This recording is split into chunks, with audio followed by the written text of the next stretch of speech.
Good morning and welcome to Jury Watch or Verdict Watch, depending on what you want to call it.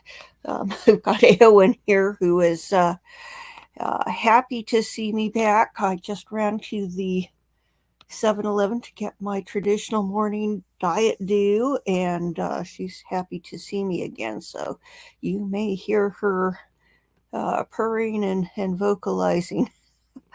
Says, yes, it is. And I was going to start with um, clips of 12 angry men for a show on how the jury process can, deliberations can kind of go as a warm up today. So hopefully we've got 12 angry men and women, and they're going to be talking any let's go to my little playlist thing here and see what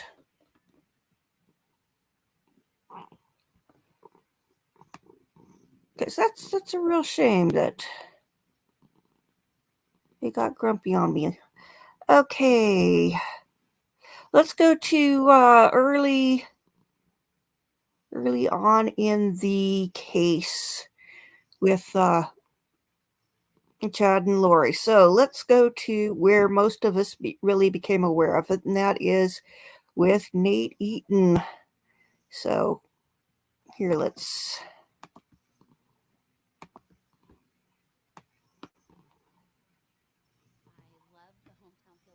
see.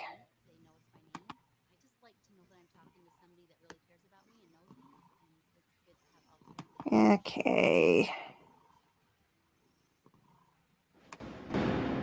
I'm Nate Eaton with EastIdahoNews.com in Kauai, where Chad and Lori Daybell were served with 2 search warrants just hours ago. Law enforcement officers from eastern Idaho, along with federal agents and the Kauai Police Department, pulled Lori and Chad over. They were driving a black SUV. They pulled into this resort where I am standing. They put Chad into one vehicle, Lori into another. That's when their vehicle was seized and they had no way to get home. We had a chance to ask them so many questions that need answers. Lori, Nate Eaton with East Idaho News. Can you tell me where your kids are? Where are your kids? No comment. No comment? They've been missing for 4 months. You have nothing to say? You're over here in Hawaii? Where are your children? Yeah, why don't you just give us a comment? Just tell us where they are. Chad, where are Lori's kids? What happened to Tammy, Chad? Can you tell us what happened to Tammy? Why have you guys been in Hawaii for so long?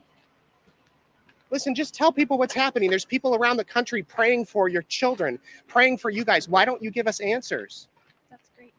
That's great. That's great that they're praying for you, praying for your kids. What? You have nothing to say?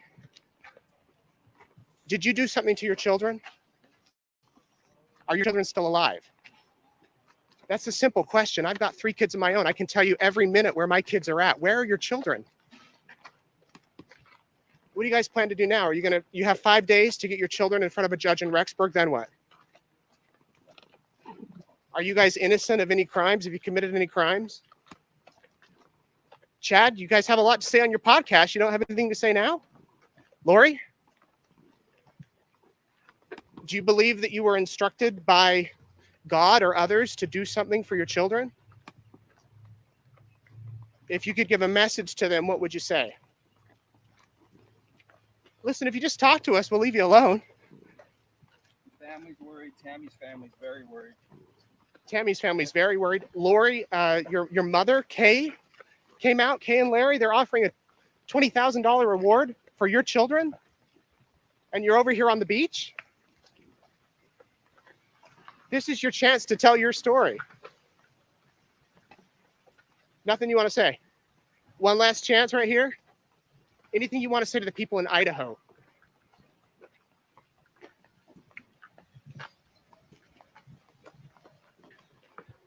Laura, you have a lot of cash there in your baggie. Were you guys planning to leave Hawaii? Were you planning to take off? And with that, Chad and Lori darted into this resort, and they still have come out as she. But one thing that was not found is Lori's children. JJ and Tylee are still missing. Tomorrow we will have much more from Hawaii. For now, I'm Nate Eaton reporting for EastIdahoNews.com.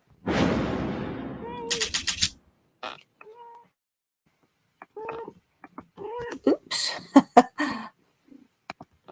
We have a very vocal Eowyn. I didn't realize I had the mic on still. So, Tylee was, I believe, just short of her 17th birthday. And JJ, I think, was 7. Though I'm a bit confused because I thought he'd been baptized. So that would indicate to me that he was more like 9. Let's take a look.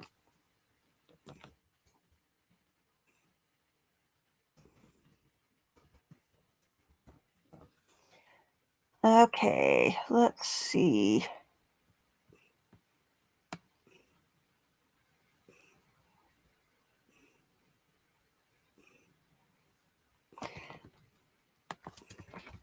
It's like there's so. Let's see. JJ Vallow. Let's try looking up one at a time.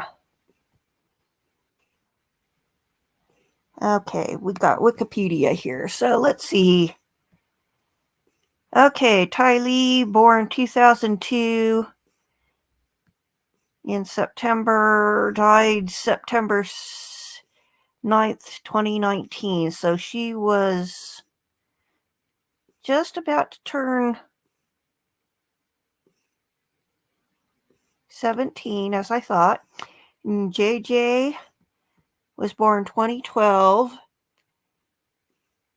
in May and died 2019. So he was 7. I thought there was something about him being baptized and who was going to do the baptism, but maybe I'm misremembering, or maybe they were just talking about who would do the baptism. So let's see. Hi, Badger. Let's see. And who else have we got? Yes. Hello, Shelby Indiana Jones. I'm a big fan of Indiana Jones. I remember watching Raiders of the Lost Ark, not knowing a thing about it other than it had Harrison Ford in it. My friend had 20 tickets for the premiere, and she made us all sit on the front row. And I tell you, that boulder came rolling down right into our laps. So let's see. You got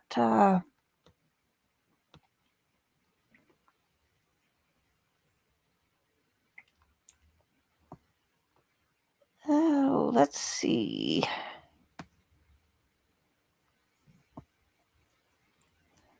Looks like somebody was greeting Fizzy, but I don't see the comments, so it must be further back up there.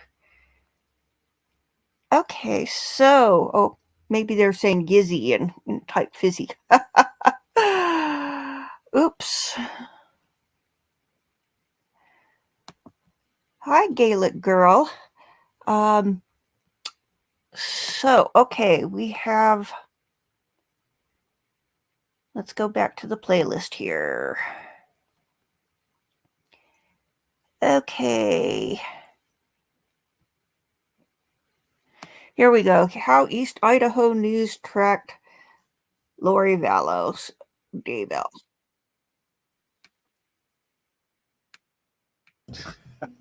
How she was going to arrive, and Oops. where and when, and so on. So the day that Lori decided to waive extradition and come back to Idaho, I get a message from someone that says, I know Lori Daybell's flight plans.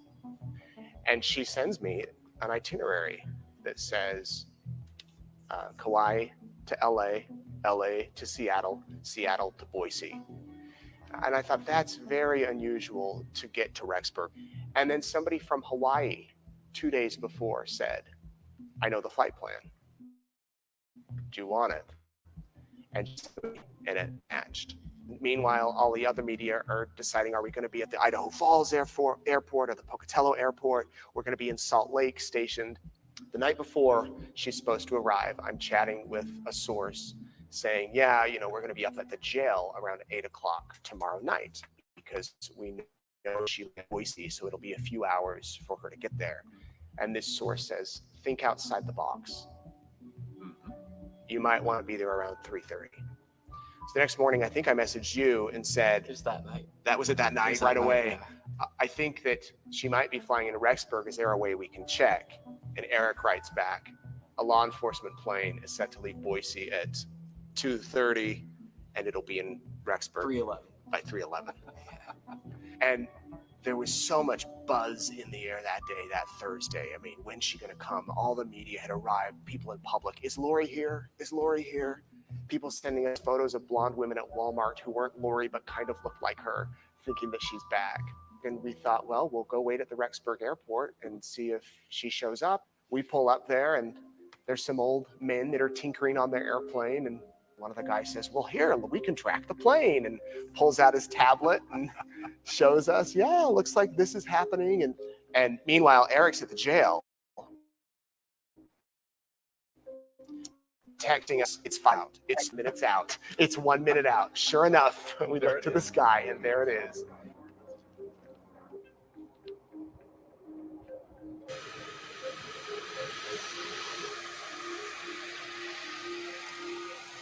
And when that door opened and out walked Lori. Welcome back, Lori. Where are your kids? And I asked, 2 minutes of questions, and again, she took off.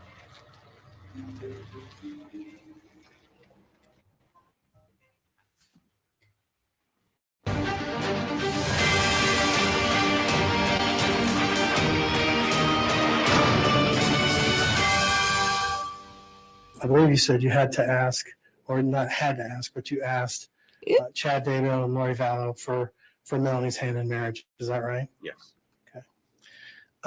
Very chivalrous. And you did that because Melanie, she doesn't have parents, or what's the deal with that? At that time, Chad and Lori were the closest relatives that she had. She trusted them more than anybody else in her family. Good morning, everybody, and welcome to the Law and Crime Trial Network. I'm Jesse Weber. Testimony continues today in the trial of doomsday cult mom Lori Vallow Daybell. She's charged with the murders of 2 of her youngest children, Tylee and JJ, and also conspiracy in the death of her husband's first wife, Tammy Daybell. And you just listened to some of the testimony of the man who married Lori's niece. His testimony continued yesterday about why he believed the defendant manipulated his wife, and also jurors heard testimony from an insurance broker and a detective who was helping the Rexburg Police Department after Lori's children disappeared. Our very own Gigi McKelvey is going to break this down for us. She is live right now outside the Ada County Courthouse in Boise, Idaho. She has been watching this trial. She has been our eyes and our ears inside of that courtroom. Gigi, good morning to you. I want to get right into it. What can you tell us about the rest of Ian Pulowski's testimony? Again, he was married to Lori's niece. It was interesting, to say the least. Like the clip we just heard, it seems like Melanie was really codependent on Lori and struggled when Lori and Chad left to go to Hawaii. But one very interesting thing that was said, and there have been moments, Jesse, where we hear something and then we all kind of look at each other and it's kind of like, did we just hear that? And yesterday was one of those moments. So in the days before Alex Cox died, he wasn't feeling well. He was having some shortness of breath and his heart was racing. And so there was a joint call between Lori, Chad, Melanie Pulowski, and Alex. And Lori said that she cast Satan out of Alex's body. And get this, she rolled Satan up like a taco and shipped him to Antarctica. That's the second time we've heard a taco comment. Yeah, I think they must have really liked tacos for sure. It's just such an odd statement. It's like, we always wonder if a witness is telling the truth about what a defendant said. It's such a specific and weird description. It's like, how can you make that up? Now, overall, though, how much did he help the prosecution's case? He seemed very, very credible. One thing to know about Ian Pulaski is he came into the game very, very late. The kids had already been killed. Tammy Daybell had already been murdered. And this was right before Alex died. They only dated 10 days before they went to Vegas and got married. But he seemed very solemn on the stand. And it was very clear that this is a heavy thing for him. He was protective of Melanie, saying that Lori manipulated her at a very vulnerable time in Melanie's life. She was going through a divorce. She had lost custody of her kids, couldn't even see her kids, was having to arrange to have Christmas gifts sent to them. So that was one thing that he really focused on, was the fact that he felt Lori specifically took advantage of Melanie at a very bad time in her life. And what did you take away from the cross-examination of Ian Pulaski? Yeah, it was pretty gentle. I think that there wasn't any punch moments where it was just like, wow, he just told him or put him in his place. There really wasn't a whole lot to be argumentative with Ian about. He was very straightforward. I think really it kind of helped the defense in a bit when you hear these roll Satan up like a taco statements. It kind of puts in the jury's ear. That's very bizarre. Maybe something you say to a 3-year-old to be funny, but not among adults. Yeah, it was interesting testimony, and there wasn't the only thing we heard yesterday. I think there's a lot we want to get into. Let's actually start about this video. There was a video that the jurors saw showing Lori lounging around with Chad while her children were missing. What can you tell us about that video? What did the jurors see? So the video, we've never seen this before. It hasn't been released until yesterday in court, but this is the moment when the police in Kauai, along with Rexburg police, served them with the order to produce the kids here in Idaho. She had a certain time frame that she had to produce them by, either to the Department of Health and Welfare or to the police department. And so we see video of them approach Lori and Chad. They're in lounge chairs. Lori has on a tiny little blue bikini. They ask if you're Lori and Chad. They confirm they are. Hand her the papers. She spends a good 20, 30 seconds reading through them. At one point, bizarrely, she just kind of looks up at the officers, doesn't say anything. She looked very annoyed. At one point, Chad leans in trying to read those papers, and then it's kind of like, bye. Okay, thank you. She just did not seem bothered one bit, even though obviously this was the beginning of the end for her. She was eventually arrested for not producing those kids. And not surprised. Like, they weren't surprised the police came to them. Zero surprise. Right. It was as if somebody that they knew walked up and, hey, yeah, how you doing? Not one hint of being nervous. Chad, the way Chad leaned in, he always seems more nervous when the police are around from everything we've heard. But even him, it did not seem like it affected the both of them at all. How'd the jury react to that video? Yeah, taking notes. That is what this jury is doing nonstop, taking notes. They'll glance over at Lori at certain times to see her reaction. She was watching that video, kind of had a little grin on her face. But yeah, so they're alternating between taking notes and watching her at certain moments in testimony. Now, I understand that we learned a little bit more about a search warrant and what was found in the car they were driving in Hawaii. What can you tell us about that? We found out that they had a lot of things in that car that just make you scratch your head given the situation. 15 copies of Charles Vallow's death certificate. I mean, who needs that many unless you're collecting benefits for your kid? And then also Lori was collecting Social Security benefits because her spouse had died and they had a minor child. We found birth certificates for JJ, one from when he was born in Louisiana, the second one when he was adopted and he had a name change, Tylee's birth certificate, Social Security cards, Tylee's bank card. There was an iPad with JJ written in red ink on the back of it. There was a doomsday book and $5,000 cash, among other things. What does that tell you? What does that tell you? You've been following this case from the very beginning. What is the significance of all of those materials in that car at that point in time? Well, she has grand theft charges in this case. So clearly she was getting the benefits, and all those things that she had in her car would be things you might need if there were a hiccup in the process and you need to go back to Social Security. The 15 death certificate copies for Charles, your guess is as good as mine. I have no clue why anybody would need that many.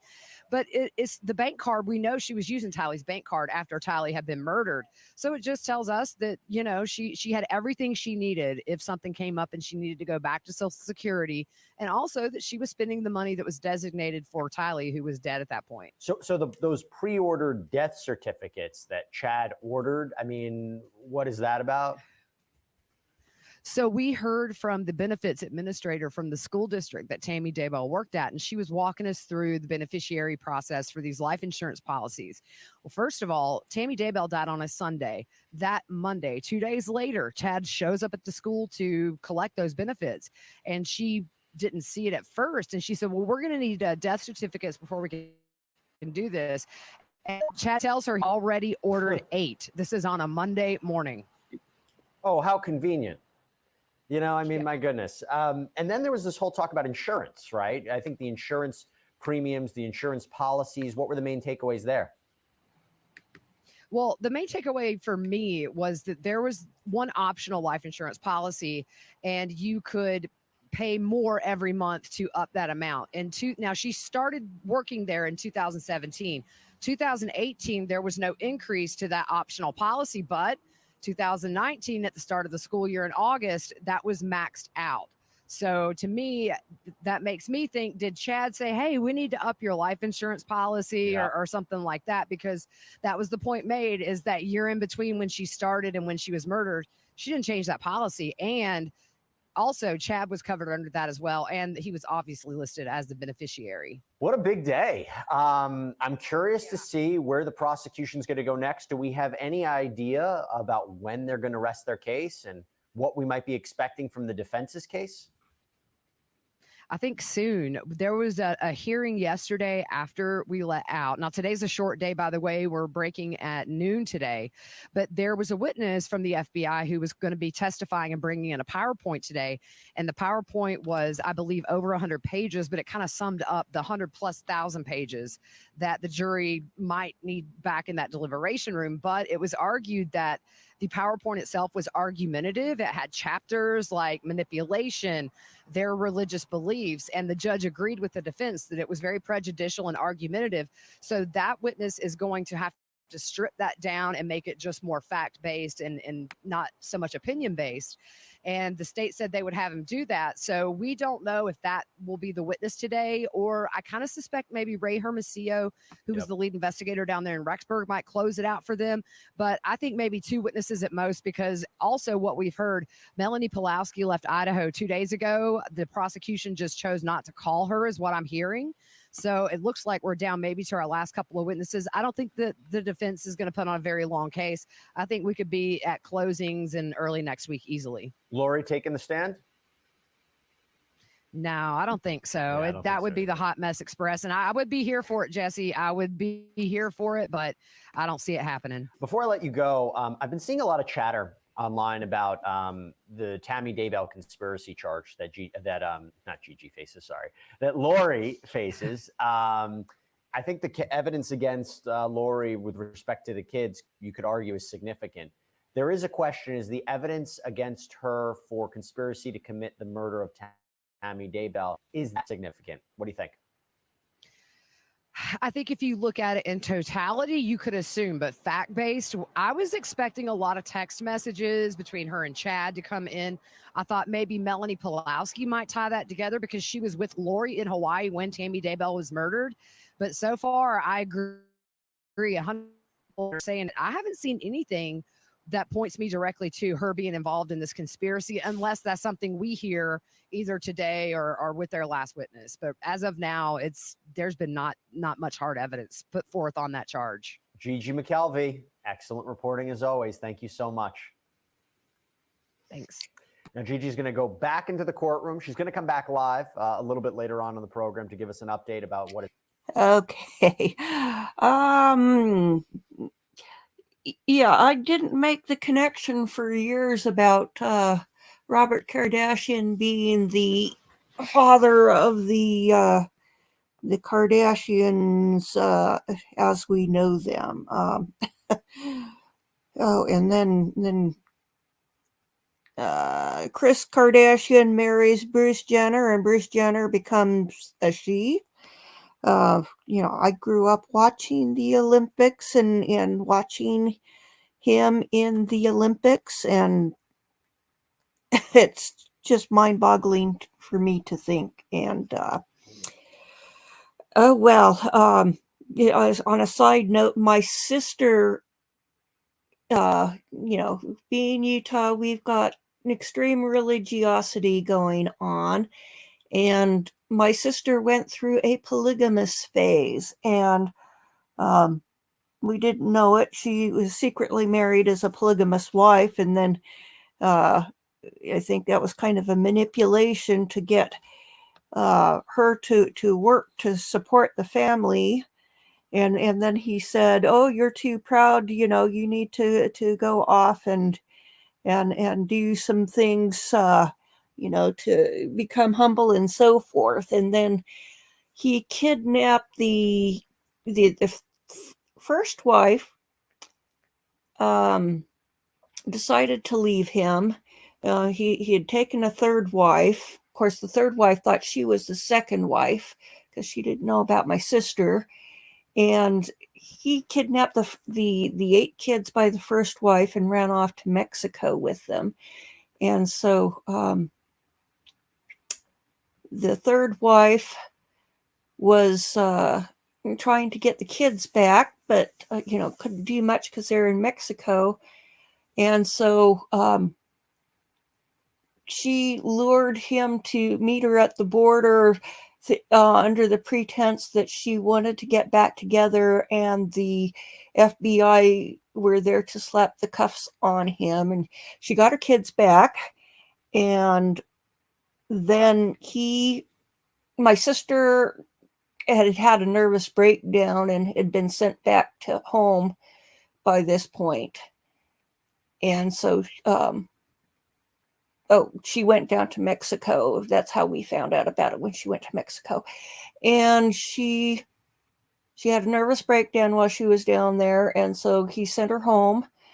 And so she was working to get his bail money while he was in jail, and writing to all his friends to get bail money and so forth. And then they got the money for it, and he skipped bail and went back to Mexico and joined wife number 3 and their kids. And so as near as I know, he's still on the run down in Mexico somewhere. And then while he was in jail, she went to visit a polygamous group in Manti, the True and Living Church. And while that was going, she got love bombed by them, and she had a person who was they were love bombing her, and she married a guy there. She was wife number 1 that time, and then he married another gal, and they decided that they had been her parents in a former life, so she couldn't be married to them in this life. And so she got rescued, inverted commas, by another guy named Keith, and she was going to be wife number 2 in that marriage. And the first wife had twins, and I met Keith once, and he said something about he could have sex with the babysitter with his wife's permission. And so that was pretty crazy. And so this was getting around 2000, and she got kind of fed up with it. Their patriarchal system worked so that whoever was above them in the patriarchy got to control how they lived and what they did with their finances. And so she was working at a garment factory, and most of the money was going to her second husband, who was ahead of Keith in the church. And so she ended up leaving right around the time Harry Potter and the Star Wars second trilogy came out. And so we were very happy with that. And we sent her off to Alaska, where my dad lives, where there aren't a lot of religious nuts on the island, so that she could get away and get this from her sister and not get any more religious nuts trying to love bomb her and recruiting her. And so while she was up there, she met a guy from Alaska online, and they've been happily married for must be over 15 years now. So, and there aren't any other spouses. But a side note on good old Keith. Keith decided that he was really a woman, and so was undergoing sex reassignment surgery. So Keith is now Brenda, which puts a whole new spin on the concept of sister wife. So, back when my sister was down in Mexico, I was funneling information to the FBI about, they're in Deming, New Mexico shopping today, and so forth. So, so I was being a FBI informant. So, yeah, she's not into religion these days, thank heaven. So we got her out of that. Okay, let's see. What's another good one on the playlist here? Let's see. Okay. Oh, we have an interesting one here from KSL. Let's go with that. If a picture is worth 1,000 words, what's the worth of a 3D model? That could be the question for prosecutors in Idaho as they prepare to take Lori Vallow and Chad Daybell to trial. They'll have to persuade a jury the couple and potentially others conspired to conceal the fact Vallow's 2 missing children were dead and buried at the Daybell property on the outskirts of Rexburg. Tonight, Dave Colley's back to explain how a 3D model of the crime scene, like the one we created, could make that task much easier. We want to warn you, this story contains 3D images of a crime scene where the remains of children were recovered. Those bodies were concealed. One of them was destroyed. They were located on Chad Daybell's property. Prosecutors spent days this summer questioning witnesses, officers, and agents, convincing a judge they had enough evidence to move forward with their case against Chad Daybell. Your Honor, the state does have a demonstrative exhibit. They presented an aerial photograph of Daybell's property and used it to show where he was on the day in June when detectives served a search warrant and began looking for the remains of J.J. Vallow and Tylee Ryan. He would look over his right shoulder for a while, break contact, talk on the phone for a second, and then he would continue looking back over his right shoulder. Detective Ray Hermosillo said Daybell kept glancing away. But at what? The north side of the property at the pond area. Right where an FBI team was in the process of exhuming JJ's body. But Daybell's defense attorney argued his client probably couldn't even see the pond from where he sat, planting the seeds of doubt. Now, when I'm in the driveway, view to the tree back there where they found one of the remains is not particularly visible. So was Daybell a conspirator or a hapless victim of circumstance? Witness testimony and a still picture taken from above can only go so far in persuading a jury one way or another. But what if we could actually see what Daybell saw? Thanks to Mark Johnson and his team at Visual Law Group, we can. They used pictures and video captured that day, along with data from a KSL drone, to make this exact model of the Daybell property. Now, we know exactly where that driveway is. We know exactly where those trees are. We can see what Chad Daybell would have seen when he looked over his shoulder at the pond. And it's very useful information because it gives you a real understanding that, yes, indeed, from where he was parked in that driveway, he could certainly see the activity. He wouldn't be able to see the grave, but he certainly would see the excavator working and no doubt see the activity as the remains were transferred to the coroner.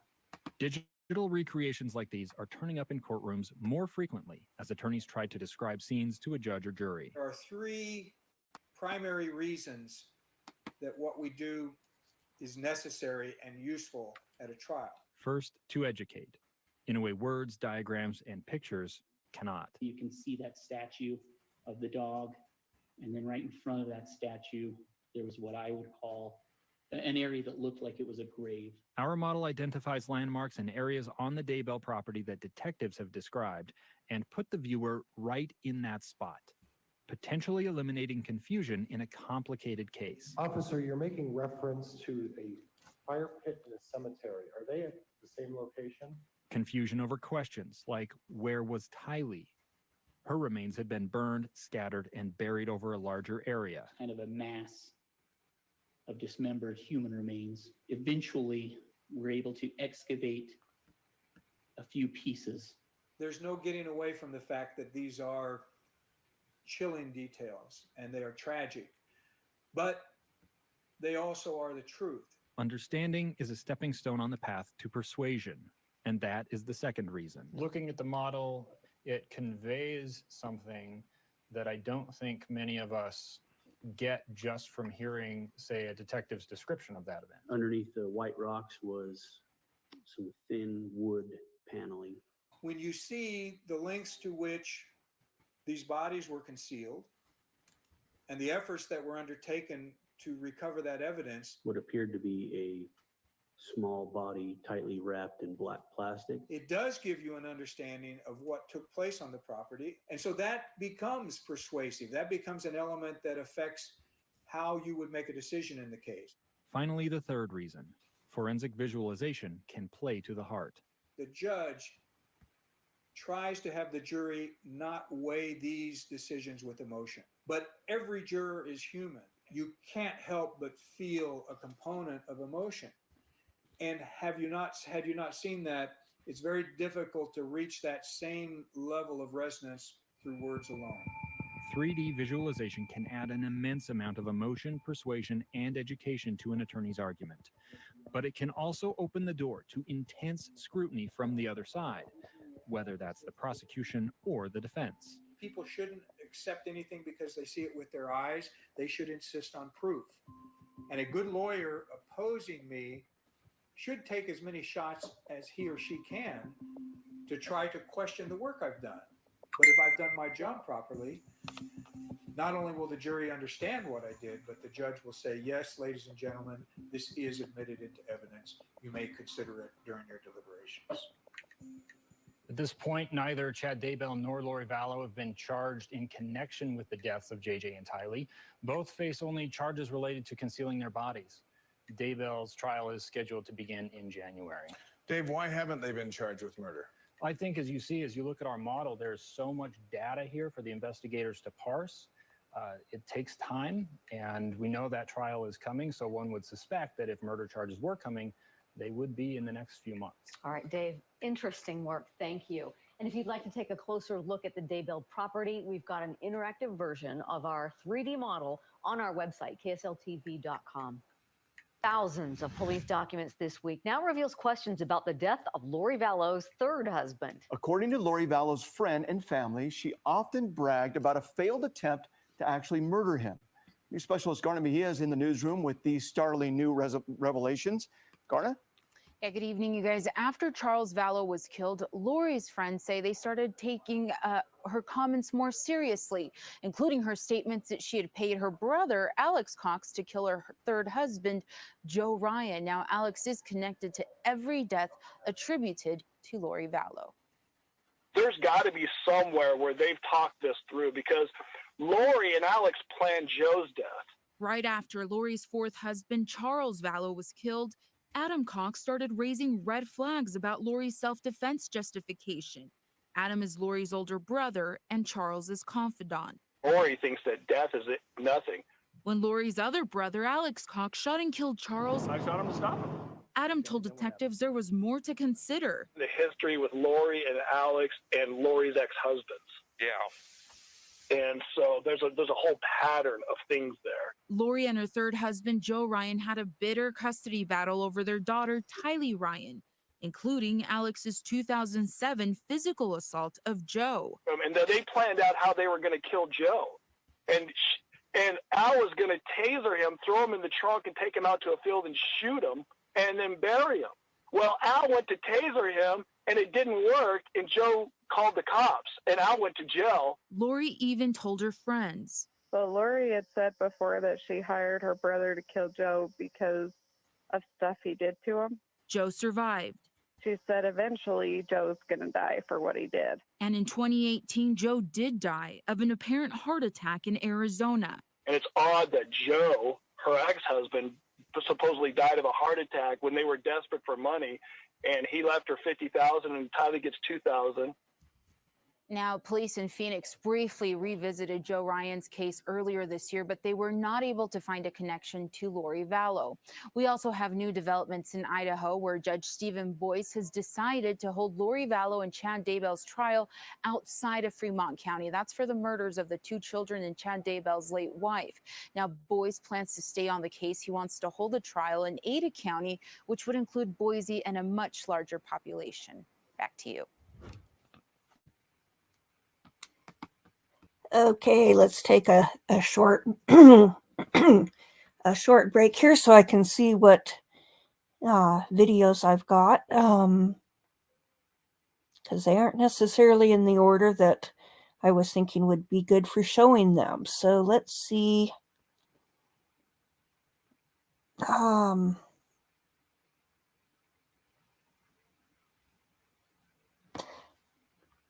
Oh, here we go. This is just a short one. Okay, Mike, it's all you now. Divert the asteroid off its path. Where's Mike? He's getting a haircut. He's getting a haircut now? Technically, it's not just any haircut. It's supercuts. I'm in and out super quick. If Chad Daybell thought he could slip away from Hawaii unnoticed, he was mistaken. Where's the kids, Chad? Check out the citizen sleuths recording his every move. Regular folks with cell phones get right in his face. You leaving Hawaii finally? Last night, Daybell, whose wife Lori remains in jail awaiting imminent extradition to Idaho, was spotted at the airport in Hawaii, apparently on his way home. Lori Daybell is charged with 2 counts of child desertion. Her 2 kids have not been seen since September. Before her arrest, the Daybells were dogged by citizen sleuths. They just left. Who followed them wherever they went. So Chad Daybell, who writes books about doomsday, should get used to the attention even when he's back home. Where's the kids, bro? Both Lori and Chad Daybell have denied any wrongdoing.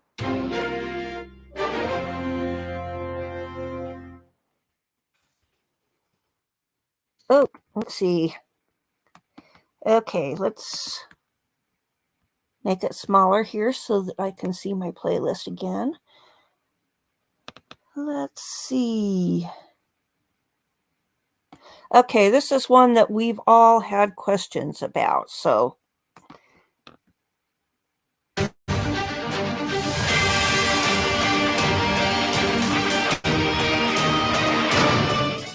Welcome back, Anjanette Levy, and thanks for joining us this hour for our live Q&A lunch show about the trial of Lori Vallow Daybell. We're expecting closing arguments in the case tomorrow, but first, before that, at 3 o'clock Eastern time today, 1 o'clock, I should say, Mountain time, Judge Boyce and the attorneys for the prosecution and the defense will be going on the record to discuss what they've been talking about behind closed doors with regard to jury instructions. That, of course, is the roadmap that judges and attorneys hammer out to give to the jury. And this is basically for them to follow instructions when considering each charge and to follow the law. And sometimes there can be little additions made to these, sometimes not. Sometimes they just use a boilerplate jury instruction form, but we'll learn more about that later today. Kathy and Gigi will be in the courtroom for that at 3 Eastern, 1 Mountain time. And of course, we'll keep you up to date on what's in those jury instructions here on Law and Crime, on our YouTube channel, and on lawandcrime.com, our website. We want to get to more of your questions now. This one is from Facebook. It's from Patty Thiel Baker, and she asks, and I'll clean that Charles was about to be killed the night before he was fatally shot, but she did nothing. That's criminal. She was aware the kids were more than missing, but never alerted the police. Also criminal. She made a deal with the prosecution to testify so she wouldn't be charged, but weaseled out of it. So deal should be off the table. I call for her to be charged. So Kathy, that was a really long question and more, you can tell Patty's upset about this. So do you have any idea why possibly Melanie was not charged? People are really fired up about both Melanies, quite frankly, but Melanie Pulaski especially, because we see in text messages and all their communication, Melanie believed her kids were zombies. So she was okay that their bodies were going to die at some point. I mean, it's ridiculous what some of these women around Lori believed. And Melanie knew. Lori said it's coming to a head this week when it talks about Charles and the demon coming out of his body. Now, these women, Zulema and Melanie, they participated in these castings where they, stand in a circle and they try to cast out the evil spirits. So could be that Melanie just believed God was going to help them do that. But yeah, and she was here. She was here for several days to testify, and they weren't getting to her, and then the prosecution sent her home. I think she's a wild card. I think in the end they decided it was not worth putting her on the stand. Also, I don't know that she has any deal, so I'm not sure that's true, that she has any deal. I don't know. I mean, conspiracy charges. It's crazy when you read a text, and Melanie was so close to Lori that, I don't know. I understand why everybody's fired up about her, though. Yeah, most definitely. And I think, all four of us are mothers, and all four of us can maybe see at some point in time where our kids drive us crazy. That's part of being a mom, but these children, as far as we know, I mean, they were just children, like poor little sweet JJ. I mean, I look at that little face and I just can't even imagine, Gigi, you've been in that courtroom. I'm sure there are parents on that jury. Your thoughts on Melanie and her involvement or potential involvement? We didn't really see kind of the depths of her involvement until after she was sent home. We had that FBI agent on the stand who read the text messages where Melanie acknowledges that her children are dark and she knows this is part of the Lord's plan. So I was really shocked that, they let her go home. But I agree with Kathy. I think she was a wild card. I think she was very much under Lori's spell, thought Lori hung the moon. And so they haven't seen each other in over 3 years. And what happens when she gets on that stand? Does she clamor up and feel like she has to defend Lori? So I'm with Kathy. I think it was an emotional wild card. They didn't want to risk. They've got enough in there. And as far as charges, it could be one of those things where all signs point to yes, but can you get a conviction? And that's why Chad wasn't charged in conspiracy with Charles Vallow's murder, is because even though he was aware, there was nothing that they felt they could prosecute where they would get a successful conviction. So he had no charges. It could be the same with both Melanies in this case. Yeah, we just don't know at this point, but it's a good question to ask, no doubt. We're going to take a quick break, so stay with us. We'll be right back. Oops. Okay, let's get to those questions now. Oh. This first one, Gigi, is for you. I was trying to make that small and it instead took me somewhere else. So I'm a little confused where I am. Oh, I closed the tab accidentally, I think. Let's see. Let's go back. Oh, I see what happened. Okay, it took me from my playlist to the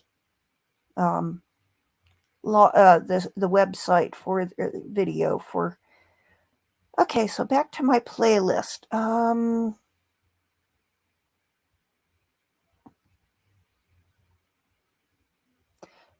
Okay, we have, what did Lori Vallow's mother and sister say about Vallow's 2 missing children? Tylee, Ryan, and JJ Vallow have been missing since September, but could they be alive tonight? And is their mother, Lori Vallow, protecting them as she sits in jail? Well, that is the story we heard from Lori's mother and sister, when they sat down with our chief investigative reporter, Morgan Lowe. Here's the interview you will only see on Arizona's Family. All she'd need to do was show proof that the kids are alive and are well. Do you understand why she's refusing to do that? You know, it seems simple. It did to me. Janice Cox is Lori Vallow's mother. She says she doesn't understand all of the reasons for Lori's actions. But she doesn't believe her daughter could have gone from doting mother to cold-blooded child killer. All I know is the woman that she is. I did not see any great change in Lori. Have you asked your sister where the kids are? No, I've talked to her a couple of times. Summer Shiflett is Lori's sister. She says Lori has spoken to her from jail. And she said to me, "You know me, and you know I've always taken care of my kids." And I do know that.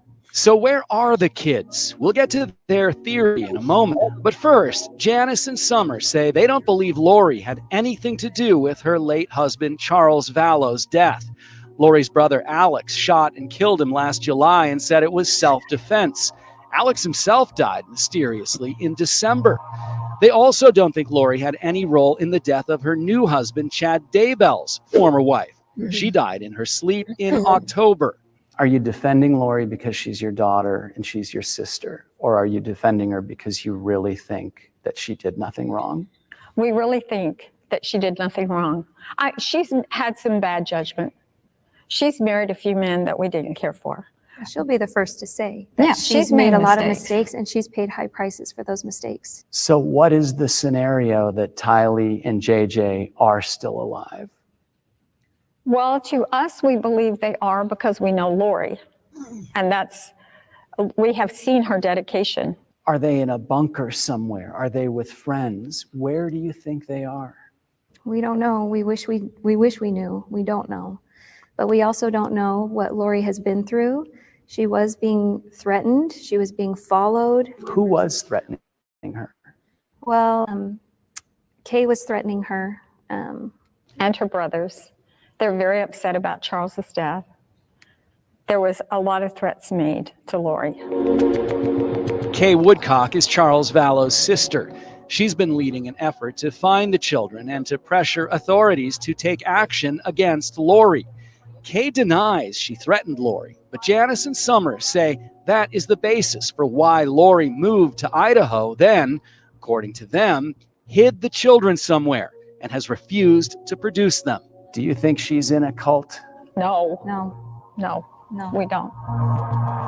But Lori is now married to Chad Daybell, an author of doomsday novels with a cult-like following in the prepper world. I've spoken to people who live near Chad, and they say we follow Chad. They look at Chad like he's some sort of messiah. I don't know Chad very well. I've only met him one time. I've never heard anything about him self-proclaiming to be a prophet or anything else of that nature, or trying to get people to follow him. We can't see Lori blindly following anybody. Can you? No, we can't see it. You don't think that Chad brainwashed her? No, he couldn't do it. It's not possible. These two say they think Lori really believes she is protecting her children, but they say they wish she would bring them forward. It's been devastating not to see Tylee and JJ in such a long time. We love them so much.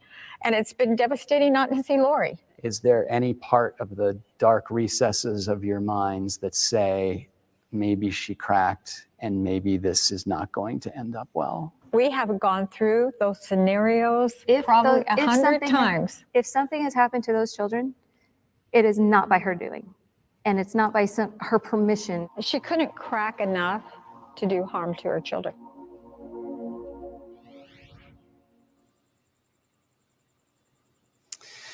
So the takeaways from that interview are that Lori Vallow's family believe her and they believe that the children are safe. They say that she has reason not to trust police or to trust the legal system, and that is one of the reasons she's hidden the children.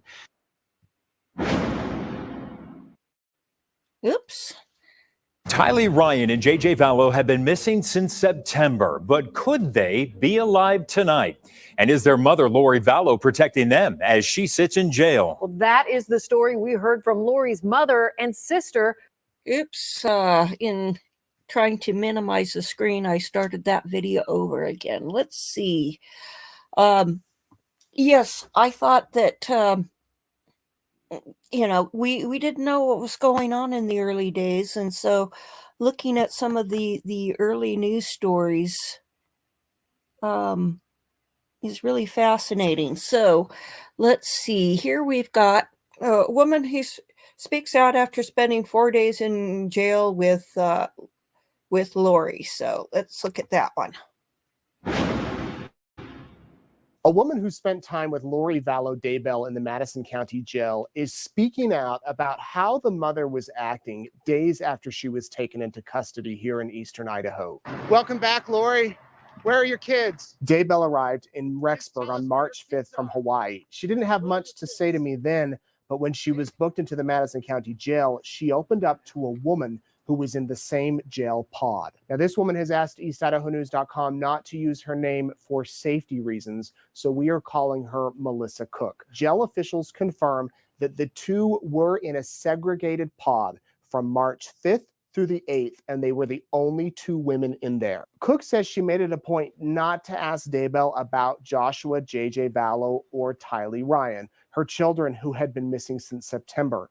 Nobody knew where they were at the time, but Cook did not want to bring them up because she wanted to build a relationship of trust with Daybell. Cook says Daybell was always upbeat and friendly. She never showed any sign of heartbreak, never cried, did not appear to be disappointed, and was glad that she was no longer incarcerated in Hawaii because she said that there were roaches in the facility in Hawaii and that the conditions were, quote, awful.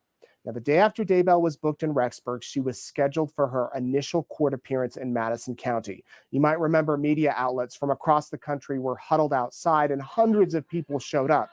Daybell complained to Cook about her dry skin. She was worried about how she would look during the court proceedings. So Cook gave her some lotion, deodorant, and makeup she had purchased from the commissary. Now, many inmates also use Jolly Rancher candies and colored pencils for lipstick or eyeshadow. Cook says Daybell knew that this was a big deal, and she was actually looking forward to it. When she returned to her jail cell hours later, she wanted Cook to watch the news with her. Actually, when it came on, she said, "Here it comes. Here's my story. Turn it up. Let's see what they say about me now." Now, at that point, the big issue was whether Daybell was going to be able to post $1 million bail. Cook says she was coming and going from her jail cell to meet with her attorneys constantly. And one time, Cook said, "Are you going to be able to post it today?" And Daybell responded by taking her hand from her head, rubbing it down her body and saying, "We'll see if all of this is worth $1 million. When Daybell was not with her attorneys, Cook says she was likely talking on the phone or having video chats with her son Colby or new husband Chad. Cook recalls her telling Colby to read the book of Job and saying that he would understand the challenges she was going through. Daybell said she was being tested like Job. At one point, she said, "Colby, just listen to me. Everyone wants to know what's going on, but it's none of their business. God doesn't judge me, and they shouldn't judge me. The prophet says to stay off social media, so don't go on there." Cook describes Daybell's calls with Chad, her husband, as, quote, nauseating. She said that Lori Daybell wanted attention and affection and reassurance from her husband that he loved her, and she always made sure that she looked good if they were communicating. Daybell never spoke to Cook about religion, but spent her free time reading scriptures and praying. And all along, Cook believed that her children really were alive. She said that she thought Chad and Lori had taken them to a polygamy compound while she and Chad decided to start a new life together in Hawaii. Well, after 4 days, deputies came and took Cook from the segregated portion of the jail to another part of the facility so that Daybell could be in isolation. Later, Cook went to another facility, and when she was released last month, she actually texted Lori Daybell to see how she was doing, and Daybell responded. Daybell said, "How are you doing? I've been praying for you. I'd love to visit with you. I'll schedule you in later today. Hopefully that will work." Well, that meeting never happened. Daybell, of course, remains in jail awaiting her arraignment, which will be on Thursday, where she will plead not guilty or guilty to the charges. As for Cook, she says she'll always remember something that Daybell repeatedly said in jail, and that was, everything has a purpose. God has a plan for everyone. His plan will be accomplished. You can read more about what Cook witnessed while she was in the Madison County Jail with Daybell. We have the full story at eastidahonews.com. I'm Nate Eaton reporting.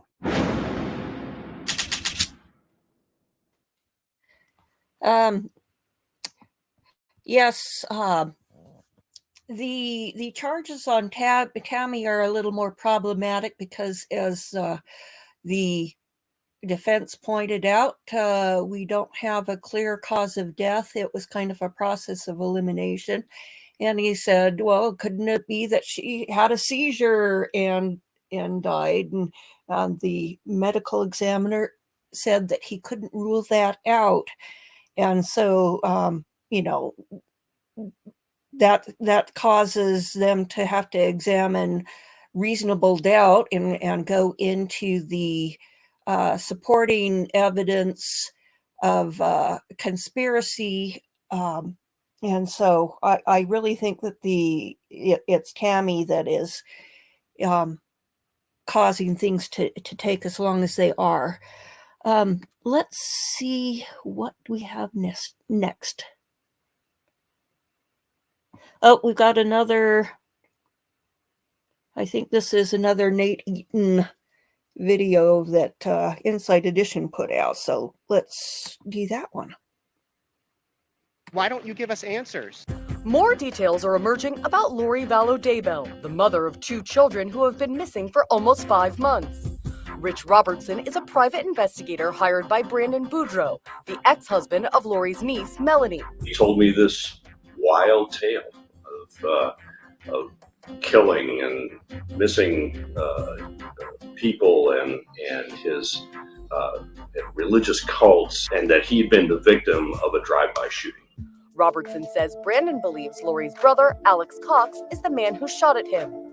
A few weeks later, Robertson says he took these photos of Melanie and Cox packing up her house in Arizona to move to Rexburg, Idaho, and leaving some of Melanie's children's things behind. Cox died on December 12th. His is just one of the suspicious deaths surrounding the children's disappearance. Joshua J.J. Vallow and Tylee Ryan haven't been seen since September 23rd. Chad and Lori Daybell have been named persons of interest in their disappearance, but neither has been charged with the crime, and both deny what Chad Daybell did. It seemed as if he took the core of mainstream Mormonism and then twisted it and modified it and added his special recipe to it that made a perfect combination for Lori to want to be a part of it. Dr. Steve Hassan founded the Freedom of Mind Resource Center. 47 years ago, he was lured into a cult. It's the Unification Church. Members are often referred to as Moonies. It was created by Sun Myung Moon in the 1960s. I was a poet and I wanted to teach English creative writing. That was my life goal at that time. And my girlfriend abruptly dumped me. And I was starting the spring semester sitting in the cafeteria at Queens College, and 3 women carrying books, dressed like students, said, "Can we share your table with you?" And they said they were students. That was a lie. I asked them even, I remember asking, "Are you part of a religious group?" Because I wasn't interested. They said, "Oh, no, not at all. We're just a group of students who are concerned about events in the world and pollution and war and poverty. And we live together from all over the world because we share this common ideal." In other words, nobody deliberately joins a mind control cult to give up their free will. It's a deception, either outright lying, withholding vital information, or distorting it, and then an incremental series of social influence techniques that are applied. Do you think because you were in kind of a bad place that contributed to this? The girlfriend dumped you and you're feeling low and sad, and Yep. it's a bummer. You're a young guy and maybe you're vulnerable, and that kind of allowed you to be sucked in. There's no question that was a big feature. And the women were cute and they were flirting with me.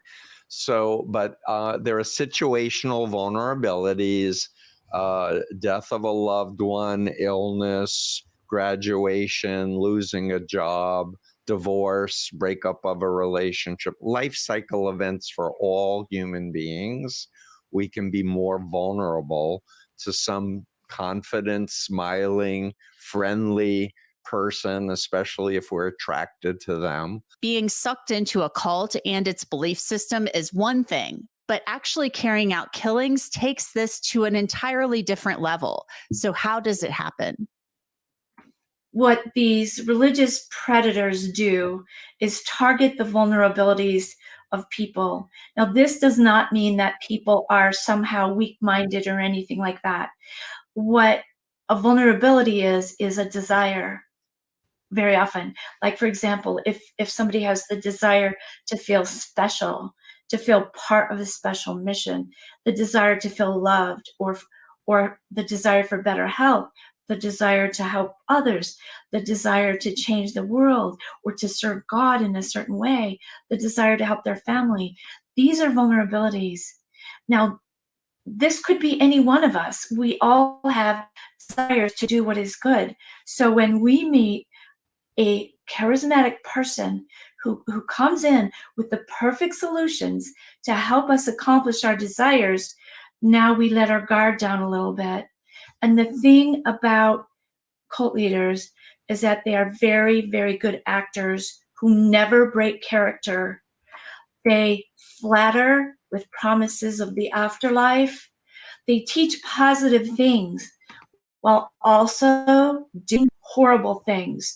And the average person who does not understand antisocial personality disorder, or how a sociopath works, they don't imagine that that person who is behaving in such positive ways on the outside and saying, teaching about the scriptures in some profound way, it's hard for people to imagine that level of hypocrisy, that this was really just a scam to be able to take advantage of my body or of my situation or my money. But that is what we need to know. It's not about a flaw in the person who believes in this leader. It's about the leader who is the predator in all of the manipulative techniques that he uses. The important thing I want to share with your listeners is that the American Psychiatric Association's DSM-5, their Diagnostic and Statistical Manual, has a category under dissociative disorders. It's number 300.15, where it explicitly talks about brainwashing, mind control, and cults, and talks about a disruption of identity. So what I want to say to your listeners is, if you think about Steve Hassan, son of Milton and Estelle Hassan, who wrote poetry and played basketball and liked girls, when I got recruited into the cult, a pseudo identity was created in the image of Moon, where this identity was dependent and obedient and suppressed the real me. Many cults have made headlines over the years for all of the wrong reasons. The Sudanese Liberation Army, a political cult, abducted heiress Patty Hearst in the 1970s, and Hearst helped members rob a bank. More than 80 people died, including 20 children, in a standoff between David Koresh and his followers and federal agents in Waco, Texas in 1993. While some cults, such as the Moonies, have larger followings, some are much smaller. Well, it's not about the numbers. It's really about the special mission. Jim Jones had a mission to create a society where everyone was equal. That was appealing. He wanted to, help the poor. He used Bible references about distribution to be made to everybody as they had need.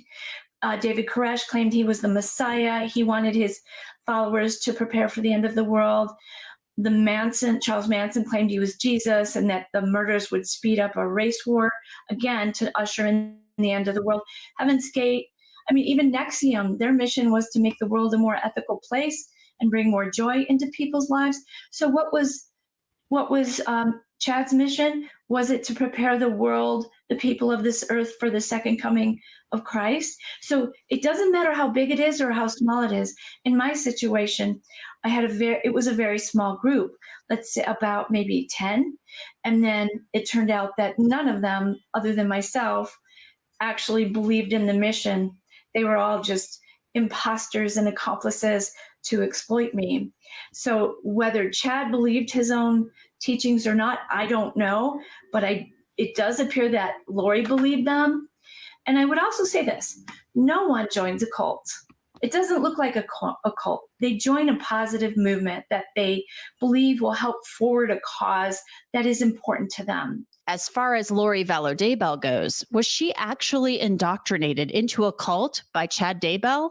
It seemed to me that the profile of Lori prior to meeting him was not someone who would kill her own children at all. So in my mind, when I'm analyzing undue influence, she may have had issues. She was married multiple times, but was she a good mother? Did she have love? Did she have empathy? Was she, taking care of her kids?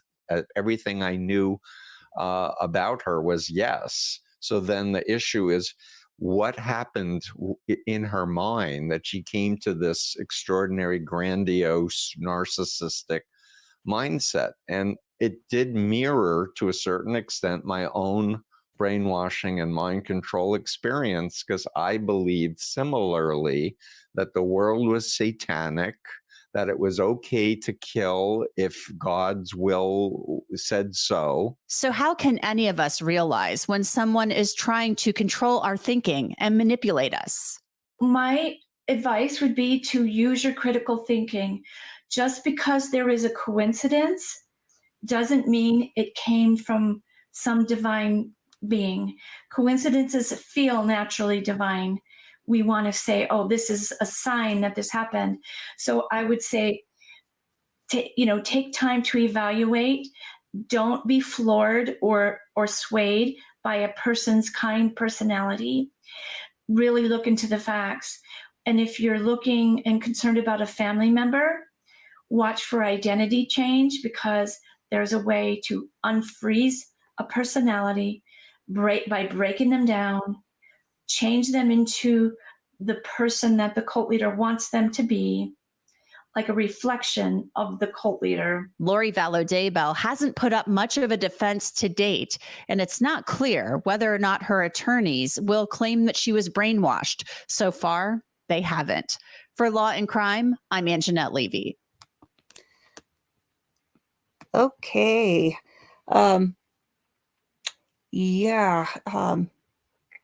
This I find this case so fascinating because of it's tied to the local culture and what I've seen in growing up here, and my sister being a 3-time polygamist and so forth. My sister tried to recruit the rest of the family into polygamy. She was trying to recruit my dad, and he was just going like, "Oh, you must be kidding! Get another wife. One is enough." And she almost recruited my little sister into being another wife, and they were working on me, and I was too stubborn. So. Let's see. We've got a little piece from KSL, which says satellite photo shows Chad Daybell property on likely day of the burial. So let's look at that. After the commercial break. New revelations tonight in the deaths of Lori Vallow's children point to the possibility that Tylee Ryan was killed and buried just hours after the last known sighting of her. And now we may have exclusive photo evidence. Cold podcast host and KSL investigative reporter Dave Cawley shows us what he found. As busy as life can sometimes seem here on Earth, there's a whole lot more traffic you can't see up in the sky. At any given time, about 5,000 satellites are circling the globe. Most are for communications or are peering out into deep space, but hundreds of them are turned right back down, looking at us. We have satellite imagery that goes back to 2000. Meet Katie Nelson, self-described geospatial ninja and co-owner of Apollo Mapping. Giving people a glimpse at the past is her job. There's a lot of construction companies, engineering companies, a ton of conspiracy stuff. I first met Katie when I was investigating the actions of Josh Powell's brother for the Cold podcast. A bombshell development in the search for two missing Idaho children. When police discovered the bodies of Tylee Ryan and JJ Vallow earlier this month, my colleague Kira Faramon from the Cold team wondered what might those satellites have captured in the months the two kids were missing. What we found were dozens of images taken between September and June by different satellites at different heights, times, and resolutions. We needed to whittle it down. The affidavits give us a timeline of the police and the FBI investigation. We knew Tylee had last been seen with her brother JJ and Uncle Alex Cox in Yellowstone National Park on September 8, 2019.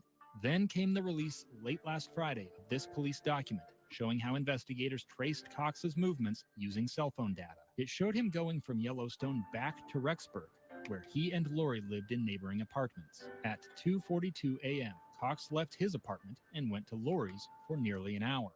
Then at 9:21 a.m., his cell phone pinged on the property of Chad Daybell, where it remained for roughly 2 hours, just to the east of the barn, where police 2 weeks ago discovered the remains of Tylee Ryan. A lot of heavy hearts. With that timeline, we went back to those satellite images, and one stood out from all the others. A picture of eastern Idaho taken at 1:30 p.m. on September 9th, 2019, just 2 hours after Alex Cox left the Daybell property.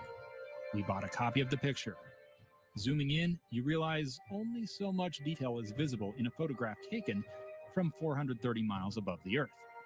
What we can see are the Daybell house, the barn, the pond, and a cluster of dark pixels at the same spot where Cox's cell phone pinged, and Tylee's remains were found, likely showing ground that had recently been disturbed. That was very interesting. Now, one forensic expert we spoke to agreed those pixels could likely show that disturbed ground. It's hard to know, though, whether this image might prove useful to police now, but it's one more piece of the puzzle for us in understanding how, when, and where Lori Daybell's children died. Lost her mind. I don't know how else to say it. We're LDS. She thinks she's a resurrected being in a. Oops! It went into the. There's a slight time discrepancy between where I do chat and the tab where I've got the videos. So it's sometimes hard to catch these before it goes in. Let me tell you a minute about, some of you've already heard, but my history with Dave Colley. He was working with doing the Cold podcast on the Susan Powell case, which was a huge news story back in, what year was it? 2007.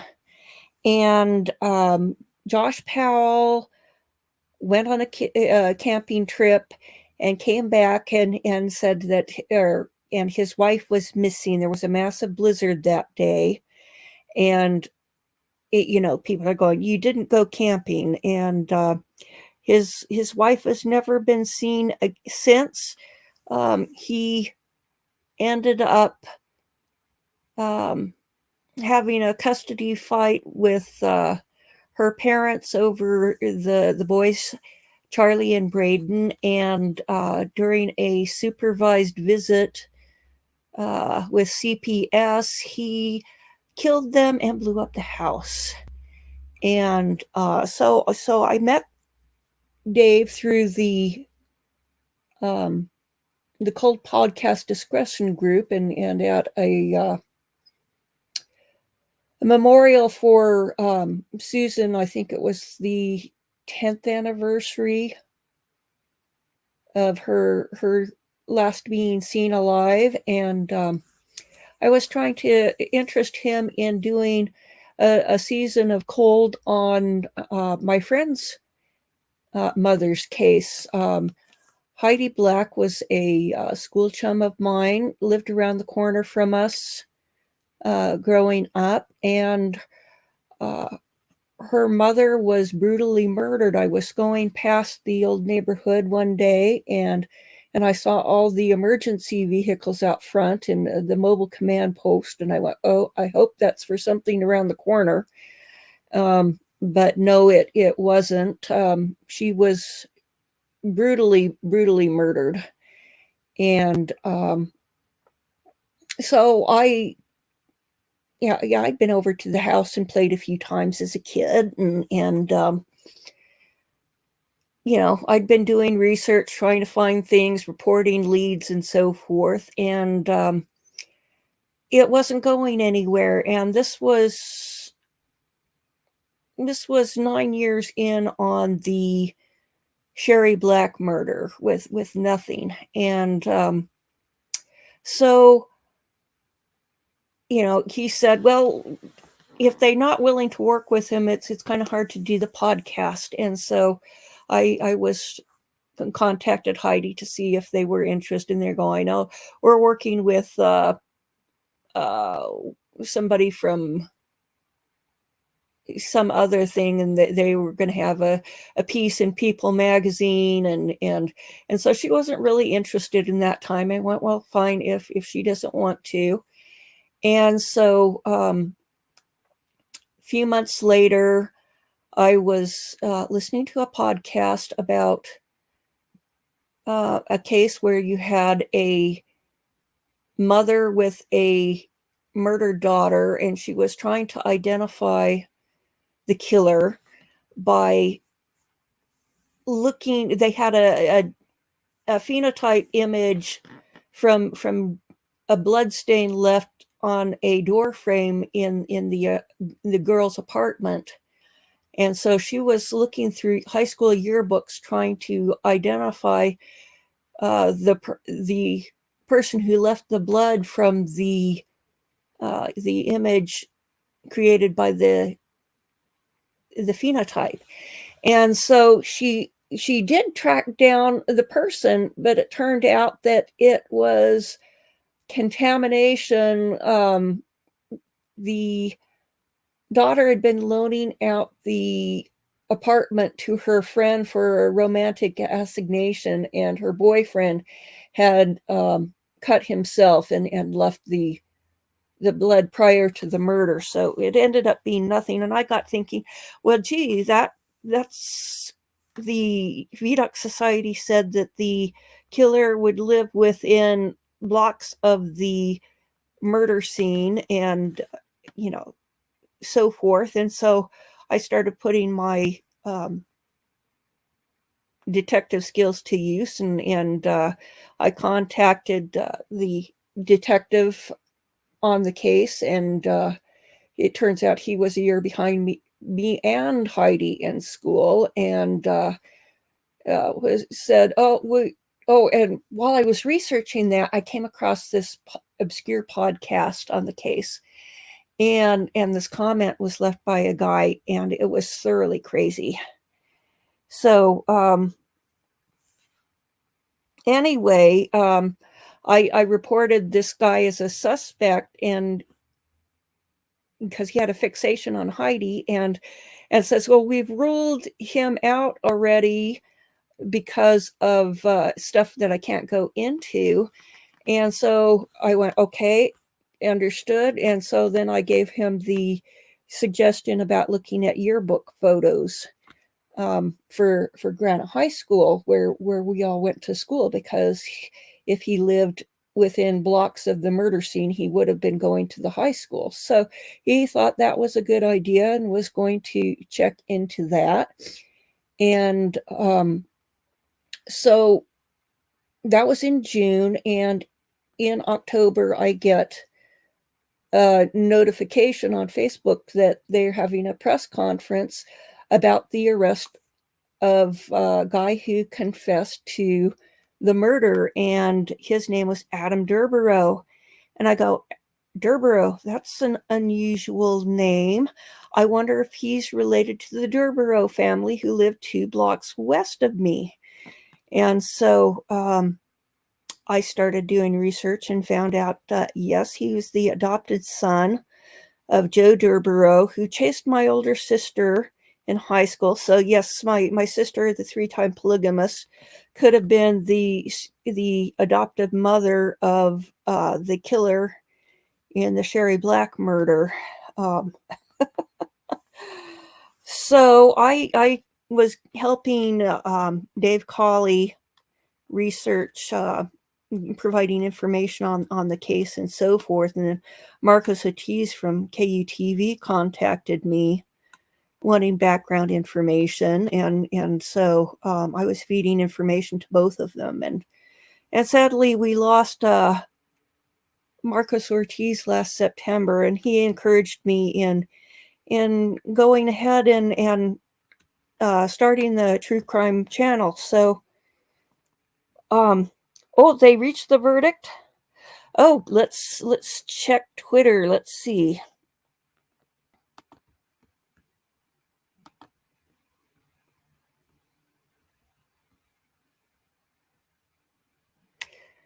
Okay, that says 6 seconds ago. Let's go look over at Law and Crime and see if they've got anything. Let's see.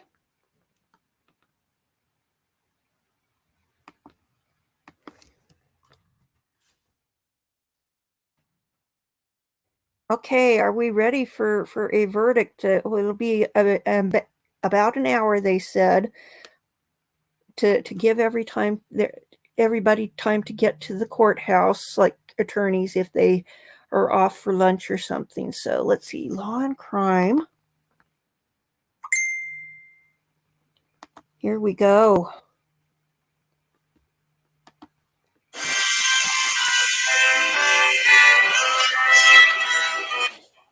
seems to be appropriate. The charges, Yes. trial. What do you think? I'm podcasting live. Oh, just a sec. I need formalities that they had to go that's through. doing They a made live some stream. progress. They decided they couldn't finish it. They went home for the night to get some sleep. They've come back. Apparently, they had a long verdict form to get through, and now they have a verdict. This, I mean, you have to assume this means guilty. I think on everything, but we will see. Yeah, and Catherine, there could be some compromising. They could have thrown a bone here and there on maybe the Tammy death. That's the one that most think is softest, as it were. What are your thoughts on the verdict coming back just shy of 7? Yeah, I think the verdict will be guilty for all counts. Sorry, and if my there is face a compromise, thing I saying think mute. too that it will be about Tammy, take as much time just as you because need, that seems to be the weakest of the evidence that we've seen. Although I think there is sufficient evidence to show that she was part of the conspiracy and the murder of Tammy, considering that Tammy was not even dead yet, and she was already shopping for her wedding dress, wedding ring, and planning their wedding. So, and in terms of what the jury were doing, yes, they had a 20-page verdict that they had to go through and really fill out. So I think that's the reason for this 6-hour deliberation we're seeing here. They wanted to just be thorough, and there's thousands of exhibits and 60 witnesses, so they took the time that they needed to go through. Yeah, and there might have been a sticking point. Rich, it might have been, we're good on all of these things, but something's bugging me still. And sometimes it takes 2 or 3 other jury members to convince those that are hung up. Yeah, you don't know. But we may never know. But it's important, right? They didn't ask to see any evidence. They didn't send any questions to the judge. Whatever they had to work out, they worked out on their own. And I certainly don't think 12 of them could have gotten and agreed to not guilty on all counts. So it has to be guilty. They aren't hung, or that would have been different. We wouldn't have heard the word verdict. That's right. So we're going to see what it is. Again, we have a verdict in the Lori Vallow Daybell case. She's accused in the deaths of her 2 children and Chad Daybell's former wife, Tammy. What will that verdict be? Well, we should hear in about 58 minutes. That's what the court has suggested. Stay where you are. This is the Law and Crime Network. I'm Michael Bryant. We will bring you that verdict live. It will be streamed live. No delay to that. Stay where you are. We'll come right back.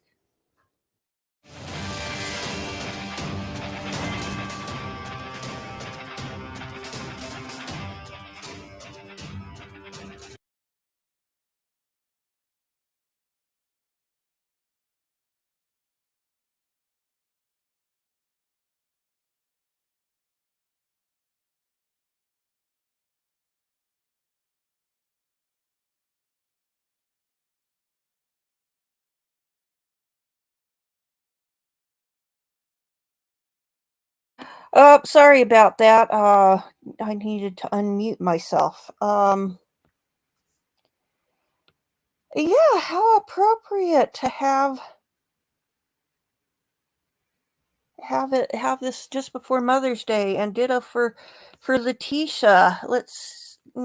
Life Tisha and Lori and life doesn't quite work out so well.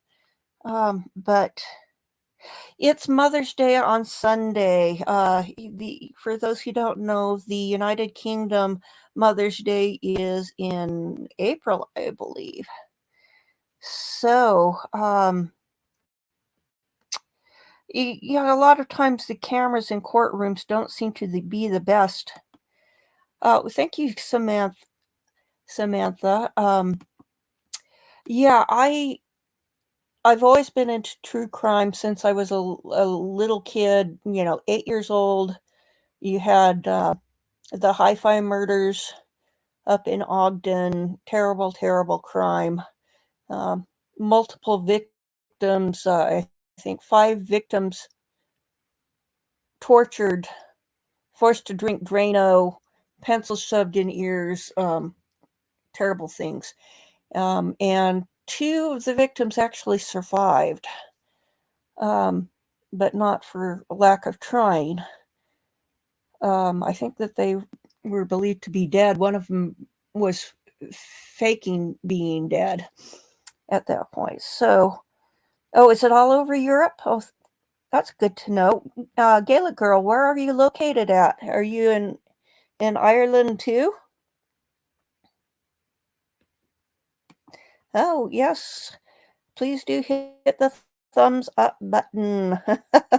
um, Yesterday I had 12,250 views on the live stream and had 3 people who didn't like it. And it's like, well, if you look at it, that's not a bad ratio. So, well, Gaelic girl Samantha is your fellow Irish lass. So,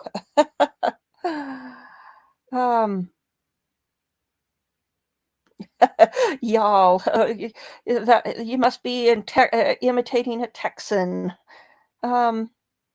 Chad is going to be the faster the jury comes back, the more likely Chad is to be looking for a plea deal. And I kind of don't want a plea deal. I want a trial that's televised. Oh, is Matt? Hi, Matt. But if we don't have it, then we don't have it. So let's see. We've got 20 seconds to go. And I don't think I'm muted over there. So let's see. Nope, I'm not.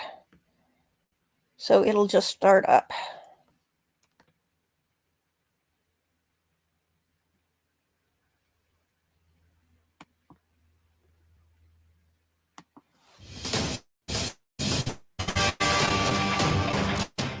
And welcome back to the Law and Crime Network, everybody. I'm Michael Bryant. We do have a verdict in the Lori Vallow Daybell trial out of Ada County in Boise, Idaho. She has been accused of killing JJ, her son, Tylee, her daughter, and Tammy, the former wife of Chad Daybell. So we are now waiting for the folks to gather. The judge said he would give everybody an hour to gather once the verdict had been announced. So we know it's in. We know people are heading in that general direction, and so we're going to chat about what to expect as our own Gigi McKelvey is anchored down inside the courtroom, as is Kathy Russin, our executive trial producer. So we'll have those covered. They got their seats right now, and they'll be able to tell us exactly what's happening as we prep for that live verdict. We will have that live, and it will be streamed right here on the Law and Crime Network. Rich Schoenstein here. He's a litigator. Catherine Lizardo, trial attorney, both taking in as we get the decision maker. It's simple, had overwhelming evidence, 7 hours, about where we thought it might be. Yes, well, they have so many evidence to go through throughout a 5.5 week trial. I think we based on what's told us about the jury in of having the 5 books, really taking copious notes and paying detailed attention to this. They know this case inside out, like what Rich mentioned earlier before the break. They did not even have any question for the judge or for the lawyers. They did not even ask for any evidence. They know this already, and they just went through that 20-page verdict form. And interestingly, the timing is impeccable, being Mother's Day this coming Sunday. This will be one heck of a Mother's Day present for Lori Vallow Daybell. Yeah, and if you're on that jury, kind of nice to put this behind you as best you can before one of these touchy-feely, warm and fuzzy holidays like Mother's Day. Rich, there's these rules about, hey, if the trial is this long, then the verdict will take this long to reach. I think that's all a bunch of garbage. But we're looking at 5 weeks of evidence and a pretty clean deliberation here. Yeah, it's clean. It's relatively quick. We've been a little spoiled. The Alec Murdaugh verdict was 3 hours later, and that was incredible. Yes. This is a very sensible amount of time. As we said, no questions to the court, no requests for evidence. It all points to a guilty verdict. And I'm thinking, Michael, right now about, I didn't know much about this case before we started covering this trial on this network. And there are people out there who have been following it for years. Like I'm thinking about Gigi and Kathy and others. And then there are the people like Kay and Larry Woodcock. And I'm really thinking about them because this is a long road for the families of the victims. It's a long road for the people who have been on this case from the beginning. It's a long road for the prosecutors and the defense team. And here we are 40 minutes away from getting a verdict. It's pretty incredible. Yeah, and even though there is some closure, and I hate that term, there is some of that to any verdict. Catherine, we're not going to get sentencing today. That's highly unlikely. There will be the pre-sentence report, et cetera, et cetera. We know life without the possibility of parole is the ultimate penalty, and I don't believe the court has a lot of wiggle room on that. It kind of delays the ultimate closure, as it were. What do you think the families do, during that period of time between, hey, we've got a verdict, again, assuming it's guilty, and when they get to really vent, when those victim impact statements are made at the time of sentencing? Yeah, I could only imagine what they're going through when they have to write and think about that. These families have had to rehash all of this and even hear those graphic details of how JJ and Tylee were murdered, and also Tammy at the trial. And then when they have to give their victim impact statement, they have to say that, we've been seeing the video of JJ singing grandfather. We expect them to be stating their life and just appreciating and remembering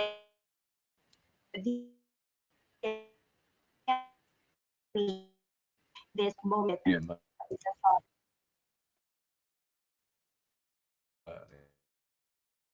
In conflict.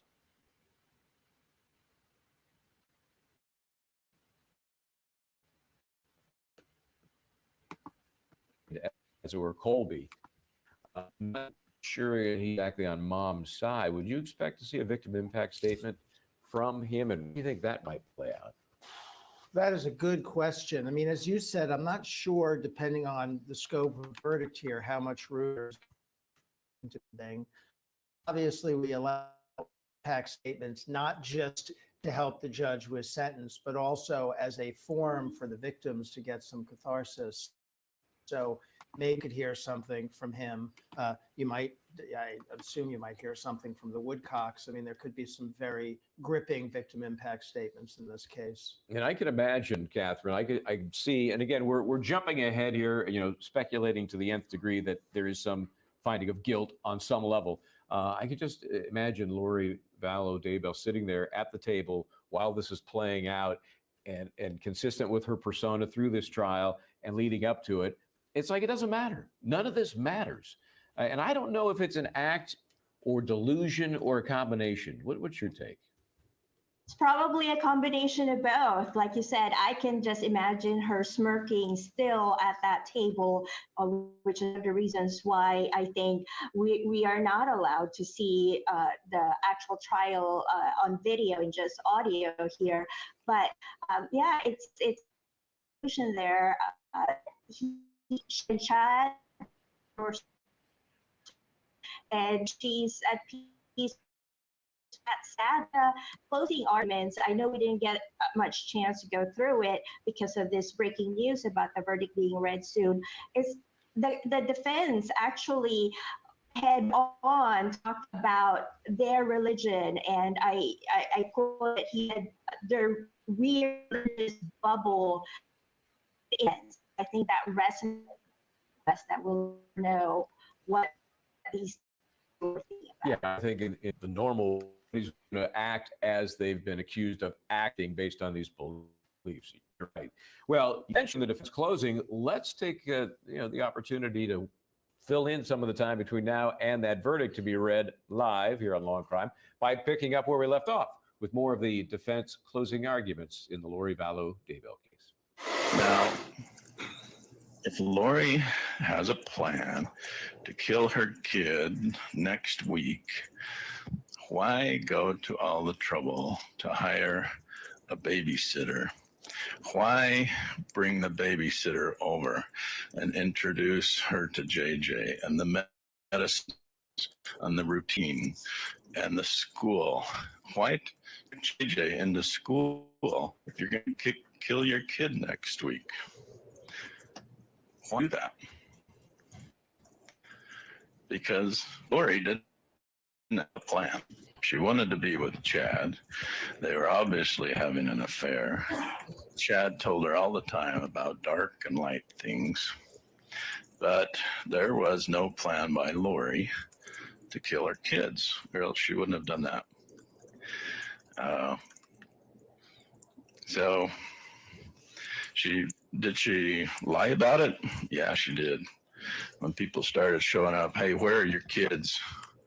And notice that she lied. Well, they're in Arizona. Well, they're with grandma. They're at a movie. That's right. Frozen 2. So all lies. So why was she doing that? To protect Chad. Her eternal in how many worlds?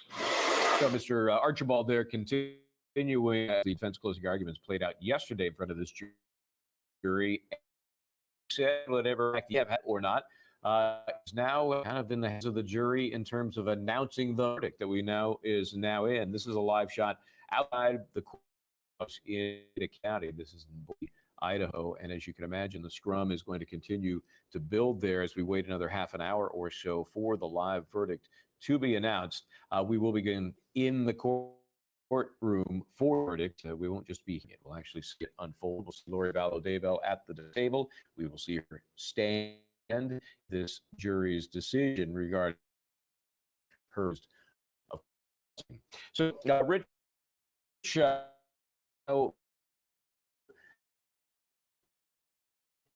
we've seen we to hear from the prosecution. Not sure we will hear from the defense, regardless of the outcome, unless he, in my sense, having been on the ground for a number of big trials,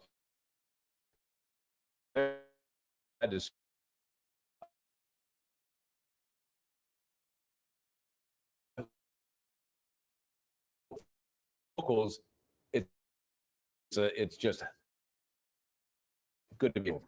Yeah, I think this trial is a little bit different because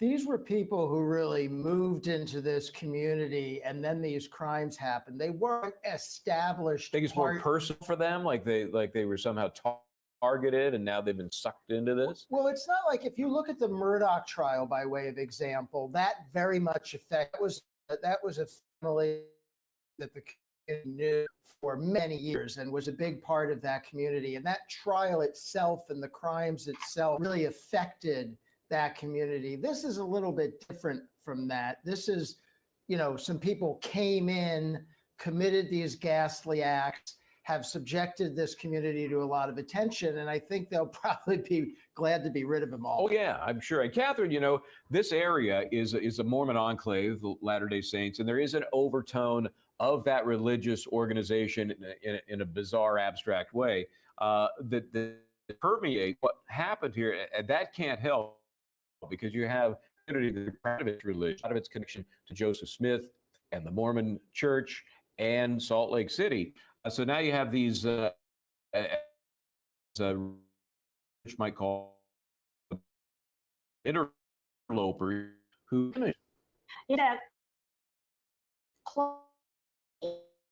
And this is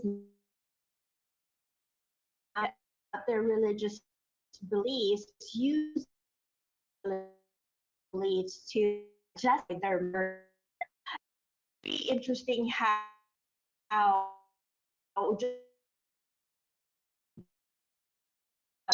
and as much as maybe because I mentioned the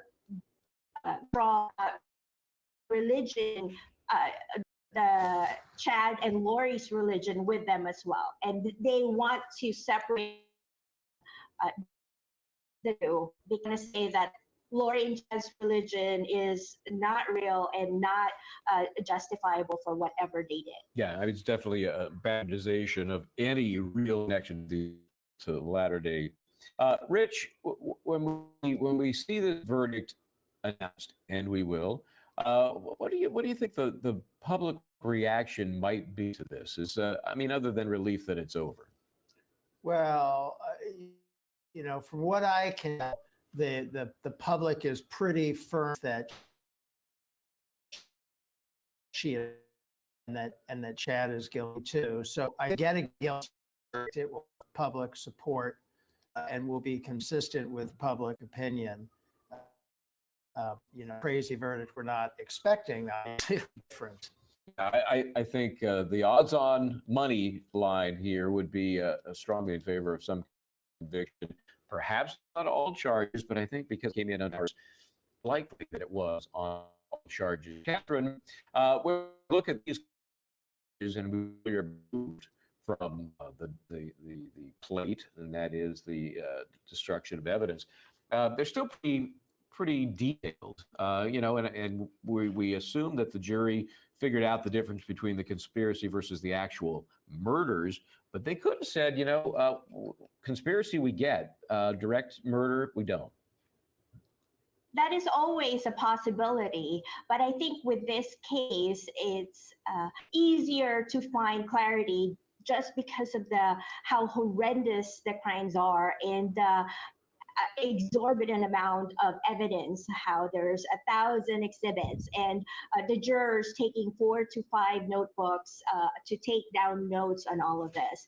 So I suspect that when they were listening closely, they get the conspiracy there, and they were able to move one step up, which is to say, yes, it's not just conspiracy, but also actual committing of first-degree murder against all of these victims. Yeah, I'm most curious about that. And when jurors talk, and I'm sure somebody will, I'd love to hear how that all played out. Again, I'm assuming guilt on some level. Hey, Rich, now we look forward. I'm never one to look too far back. We look forward. We'll have the Chad trial coming up here, but depending on the outcome of this trial, it could impact, A, whether the trial goes forward, B, the trial looks in terms of formal charges. We do know that is still on the, but not in this case for Lori Vallow Daybell. Right. So the mistakes that were made by the prosecution here in that regard, I think were not made in Chad's case. So death penalty is on the table. My understanding is that his lawyer was at this trial, and he was trying see the prosecution's case, it's going to be the same evidence. Probably see how they react for the defense of Chad.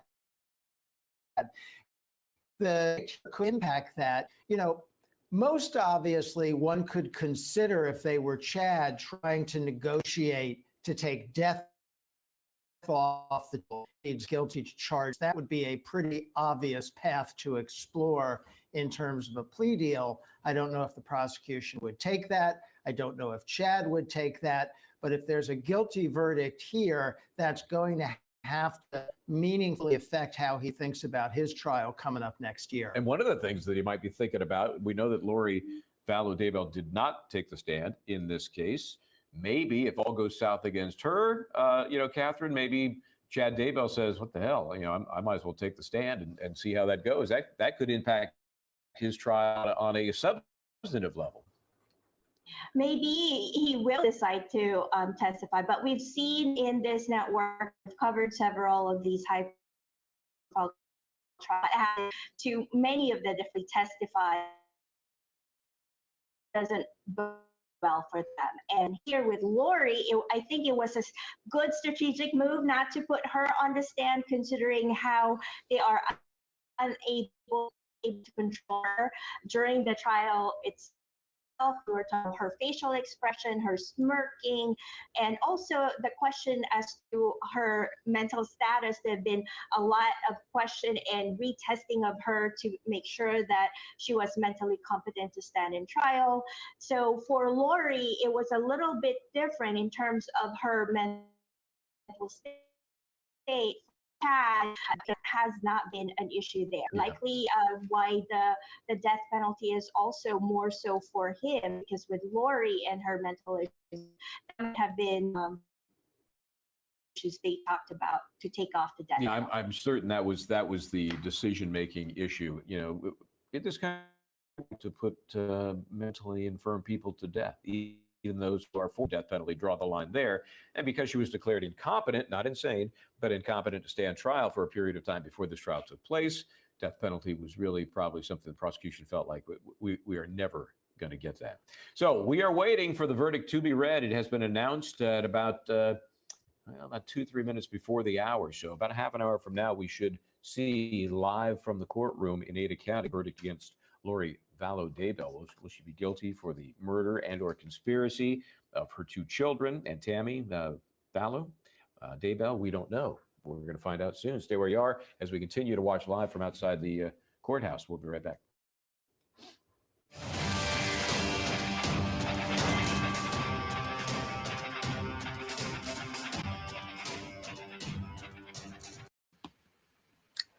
Okay, well, we have basically 21 minutes to go. So let's see. How do we do a poll? I saw how to do it yesterday, but I'm not sure. I can't figure it out today. So who thinks that we'll get it on all charges, including Tammy? Yes, it would be fantastic if we had two bad mothers locked up in the same week for Mother's Day. That would be a wonderful thing. Let's see. I'm going to take a quick look over and see what's going on over on YouTube.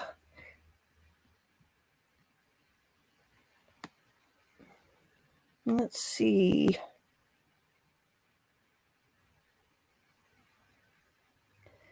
Everybody is on or getting ready to go live.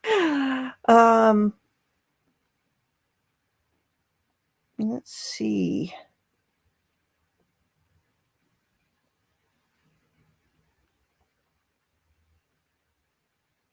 And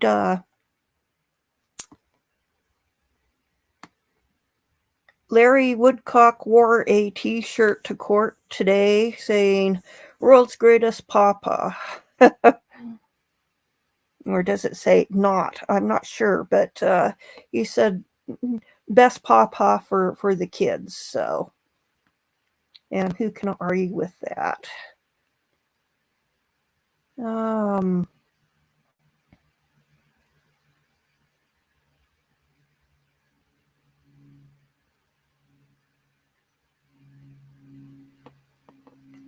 Yep.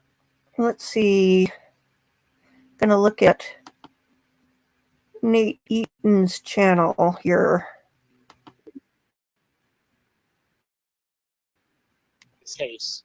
Nobody who knows who Joshua JJ Vallow is or Tylee Ryan. Have you guys ever seen these children or heard about this story?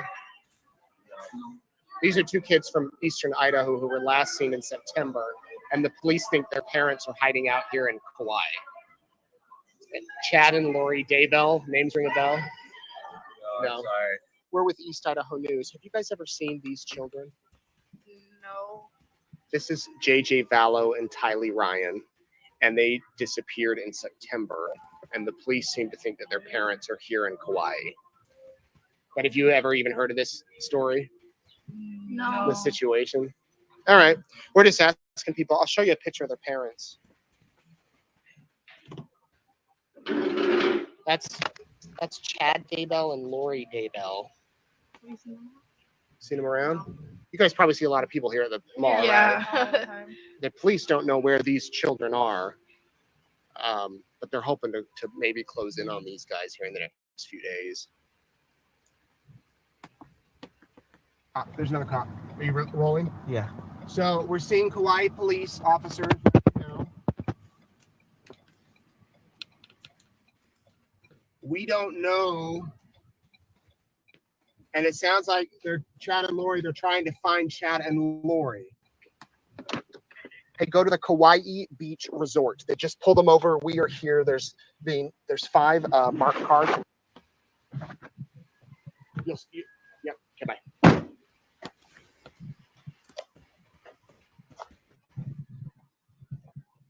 Oops. Can you see him? Let's. Who? Check. Okay, can we walk up there? We can walk up to them. Do the Kauai police know we're coming?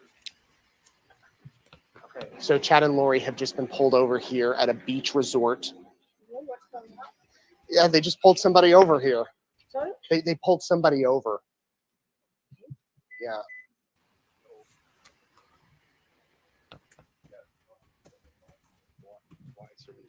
Okay, but stand by. They're going to let him out.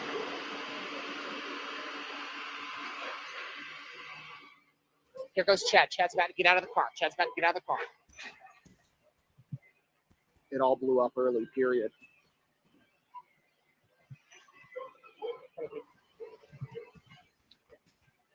Come here.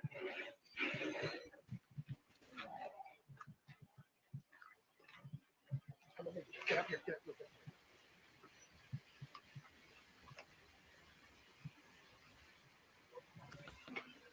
Lori, Nate Eaton with East Idaho News. Can you tell me where your kids are? Where are your kids?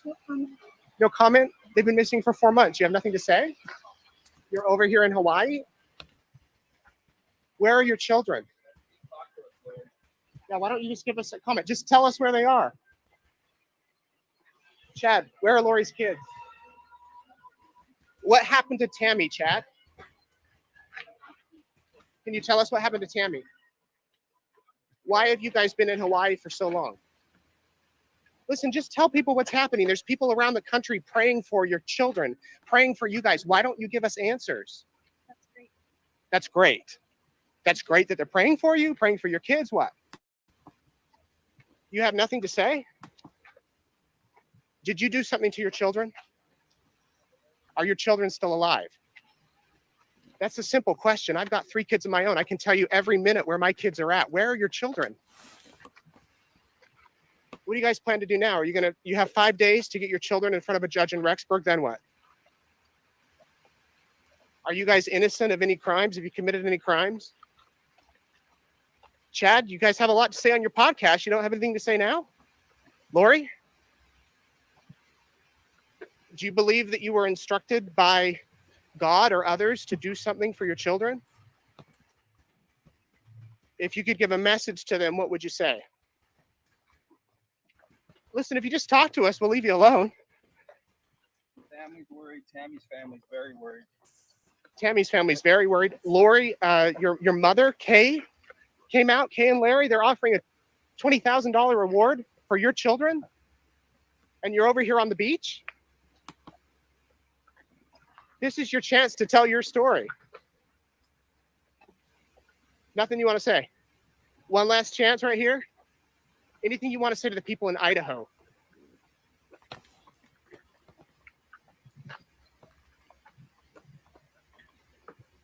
Laura, you have a lot of cash there in your baggie. Were you guys planning to leave Hawaii? Were you planning to take off?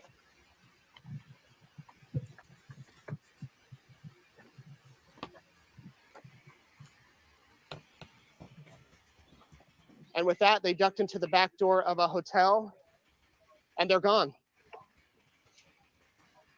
They didn't answer any questions. When I said people are praying for their children, she simply said, "That's good. That's great."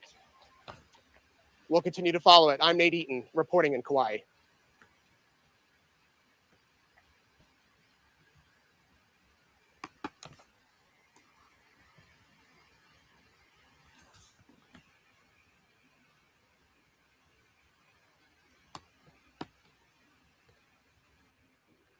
These bins have to be the most disgusting thing in the market.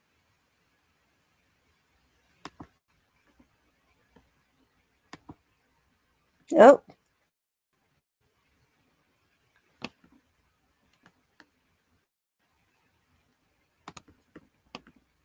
Looks like we lost the audio there. Let's see. Looks like we ran out of video over on Meeting with the Eatons. So I think we'll go back over to Law and Crime now. That happened in this case, but I think she's somebody who's very damaged. Yes, I would agree with that. I think most would after hearing what they've heard about her in this case. As for the general rule about how long a jury might deliberate, my only general rule is I have no general rules. So whether it's a case I've been involved with on the reporter side or the trial presentation side as an attorney, I give up trying to figure out when they will come to any conclusion because I'm usually wrong. And then I try to figure out the basis for the conclusion, and then I'm wrong about that as well. So they are a force unto themselves when a jury has sat with a case like this for the number of weeks that they have. They have their own life source or force, I should say, and I just feel like this one feels right in terms of the timing. I think, Anjanette, let me get your feeling on this: conspiracy versus the murder. I think there could be a line they've drawn that the conspiracy is very clear, but with no blood on her hands, as the cliche goes, it's harder to find Lori Vallow Daybell murder of the actual.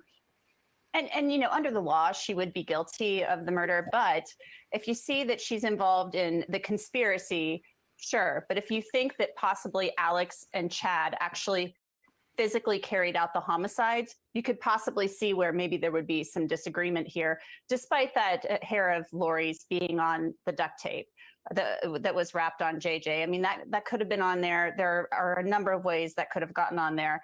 But there could be a difference. There could be a line that the jury has drawn between conspiracy and the murder charge, but I think it's probably unlikely at this point. Yeah, and the bottom line is there's no real distinction in terms of the potential penalty. There's basically a merger of the conspiracy with the act, the underlying act. So even if the jury does draw that distinction, without much difference. Let me bring Osteen in here and Catherine Lizardo and kind of ask you guys a similar question in terms of how a jury goes about their business. Oh, wait, I have a surprise guest. Yes, and she's one of my many bosses. So up in the courtroom, now down with us, is Kathy Rush, and she's here to, is that right? Kathy, are you there in person? Can you hear me? I can hear you there. So you came down, you gave up your seat, you've left it with Gigi to handle, and come down to share your thoughts with us. I appreciate that. So it looks like a little bit of chaos on the ground in front of the courthouse, not unusual. What's your take? About the scene, I'm sorry you cut out. Yeah, give me the scene. Set the scene for me there. A lot of media. So what's mostly out here is media. And I would say 6 spectators. So that's what's happening outside. But the courtroom is packed inside. And yes, I gave up my seat so I could come down and talk to y'all. And the media overflow room. So there are a lot of people here, many more spectators in that courtroom than media by far. Give me that number then. How big is that courtroom? What's your take on how many seats it has? I think it holds 120, but for the media, by the way, they gave no media seats. So we're part of just the public. The public got about 40 of those seats, maybe 50. That's a pretty and big the rest courtroom. It's a big courtroom. But they have tons of benches now filled with Kay and Larry are here. I didn't see any other family members here, but law enforcement. And I don't mean people in uniforms coming in, to make sure there's nothing happening security-wise. All the law enforcement that worked on this case, they just filled up 3 full benches. I bet you there's, 10, 12 of them, maybe. Because they all have badges. They're wearing suits, not uniforms. So maybe I exaggerate. Maybe about 8 or 9 of them came in. I thought that was a little unusual. So all of these people that have been working on this case all these years have come to see the end. Yeah, I mean, they are so emotionally invested in this on a professional level, on a personal level. I mean, these were the folks who found the remains of JJ and Tylee. These are the folks that gathered that evidence to be presented ultimately to this jury that has now decided the fate of Lori Vallow and Daybell. So give us some of the nuts and bolts here, Kathy, about the process going forward. Assuming there is a guilty verdict, how much time would you anticipate before sentencing? What's that process all about? I haven't heard officially, but I've heard unofficially the sentencing will happen back in Fremont County, not here. So it will not be immediately today, is my understanding. Yeah. And I would imagine they have the pre-sentencing report process to go through. How about the victim impact process, again, if there is a guilty verdict here? What do you expect? Yeah, definitely Larry and Kay will speak, but again, that's going to be the later date at the sentencing. I don't know, maybe Colby Ryan, Lori's older son, will give a statement, but definitely Larry and Kay will. JJ's grandparents will speak. So there's so many other cases hanging out there. We talked a little bit about them earlier today, the one in Maricopa County for the death of Charles Vallow. But there's also some little far lesser charges going on in Madison County in Idaho. And these were the obstruction of justice and failure to report. They're ticky-tacky in comparison. Kathy, do you think those go away? Well, they were already dropped. The failure to report their kids, the endangering of the kids, those were dropped. I'm not sure if there's anything left in Madison County. Madison County? No obstruction charges still? I don't know. Yeah, again, they're a pimple on on the rest of this this cancerous case. And so where are they going to go after the fact? She's going to be in custody. She's going to go back to what I hear is a lovely jail nearby. And then what, you think then she'll be transferred back to Fremont? So, yes, she'll be transferred back there, I would assume, until she goes to the state prison. However, we don't know how soon before she's extradited to Arizona. And again, this is all assuming guilty verdicts. We don't know. We haven't heard yet. We're waiting for the jury's pronouncement, which should be in about 15 minutes, maybe a little bit less. Do you get the feeling, Kathy, this is going to go off as planned, that time frame, or is it going to be a little soft? And it'll be maybe somewhere in the next. No, Judge Boyce is pretty timely. That we've seen. I mean, that was be if they knew all still come.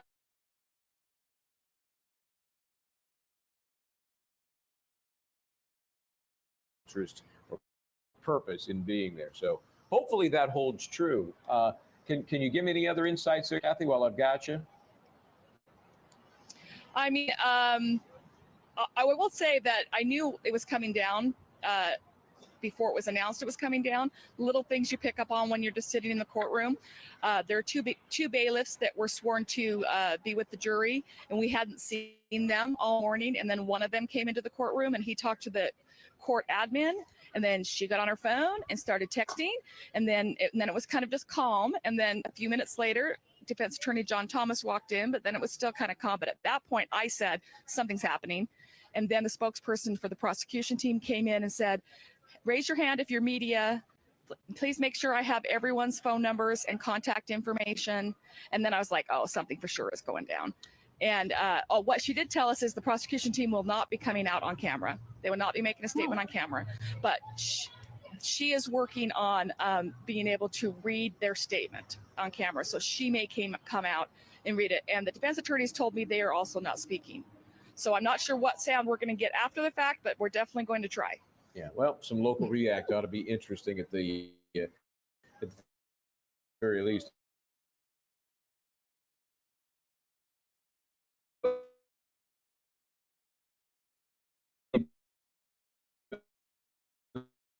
I think that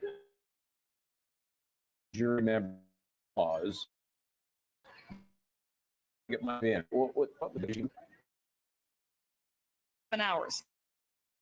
That's quick. Complicated. These counts include these jurors don't know this language is coming in. They've heard a little about it. They were thrown when they started talking zombies and zealots and on and on and on, and they weren't able to talk about it all of this time. First hour or spewing out everything they had been thinking for 6 weeks. Like, what the heck, you know? And then they have to out might have been a little harder. They had to talk a little bit longer about it in Tammy. It's just a lot. Under 7 hours is a no, I'm read back to me.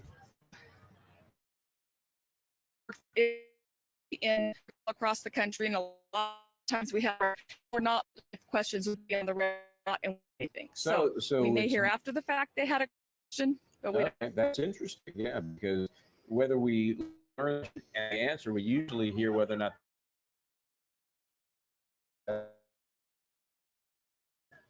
that is very. So, what do you expect from the? It kind of leaves us kind of flat. Verdict is red. The source is slumming there. Action sides. I have been speaking with the defense investigator quite a bit. If he comes out, I'm going to try and grab him and go and say something.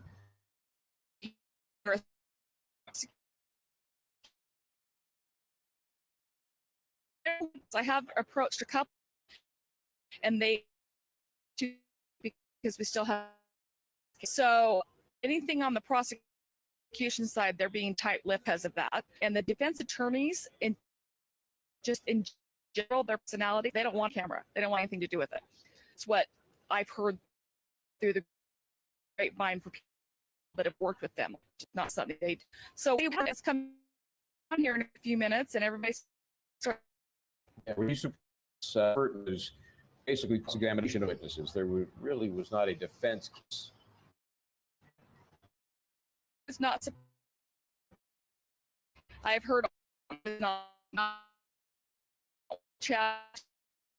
Alex, any kind of mental health. And I think they did what all they could. Their closing argument is when Archibald came with kind of a brainwashing theory, without using the word brainwashing. Lori was very tense during all that. I don't think she knew what he was going to say in closing, and she was pursed-lipped and did not move a muscle. During prosecution, she was excited, she was shaking her head, she taken knowing it to her attorney, but during her attorneys and looking for, and I think telling the jury that Lori is stupid and gullible, and Chad was able to do all and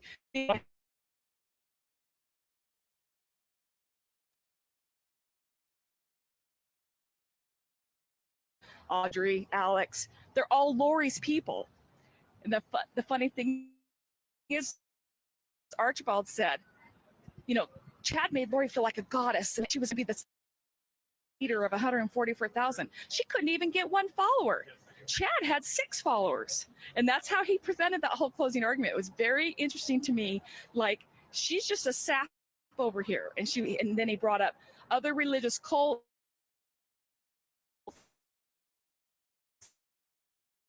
and cult leaders, and people drink the Kool-Aid.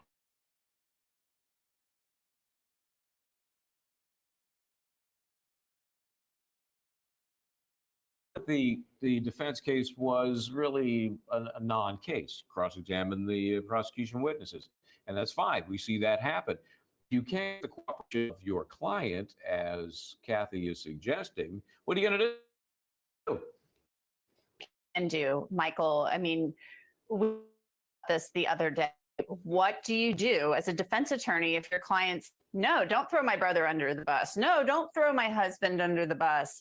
You don't believe you're mentally ill, but you are clearly mentally ill. We know there were competency issues at the beginning of this case, and there's something going on with her mentally. So there's not much they can do. And I'm actually surprised, since the fact that they talked about these cults and closings brought up, cults, you heard Kat referring to the interview, Michael, recently, 2 people who were kind of sucked into cults when they were younger, and now they're in them. Is brought into an office of Mormonism, extreme Mormonism. She said she got out. Another guy had joined the Moonies, got out. And they said, you can be manipulated and drawn into these things. And it's surprising to me because the woman that I interviewed, Dr. Christine Marie, said she believed that Lori had been, from what she seen, Charles somebody obviously had a hold over her. I think we can see that quite clearly. Yeah.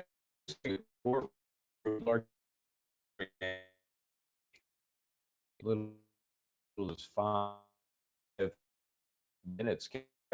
You hear anything different around there? Does it look like he's kind of coming to a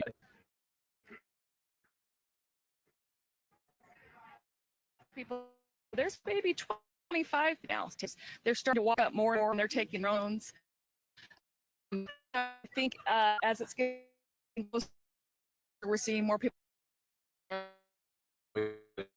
announce it to them. Jones, this Vallow Daybell is too dumb and she was a follower, or lawyer Vallow Daybell was the genius who was taking Chad's lead, but then pursued away.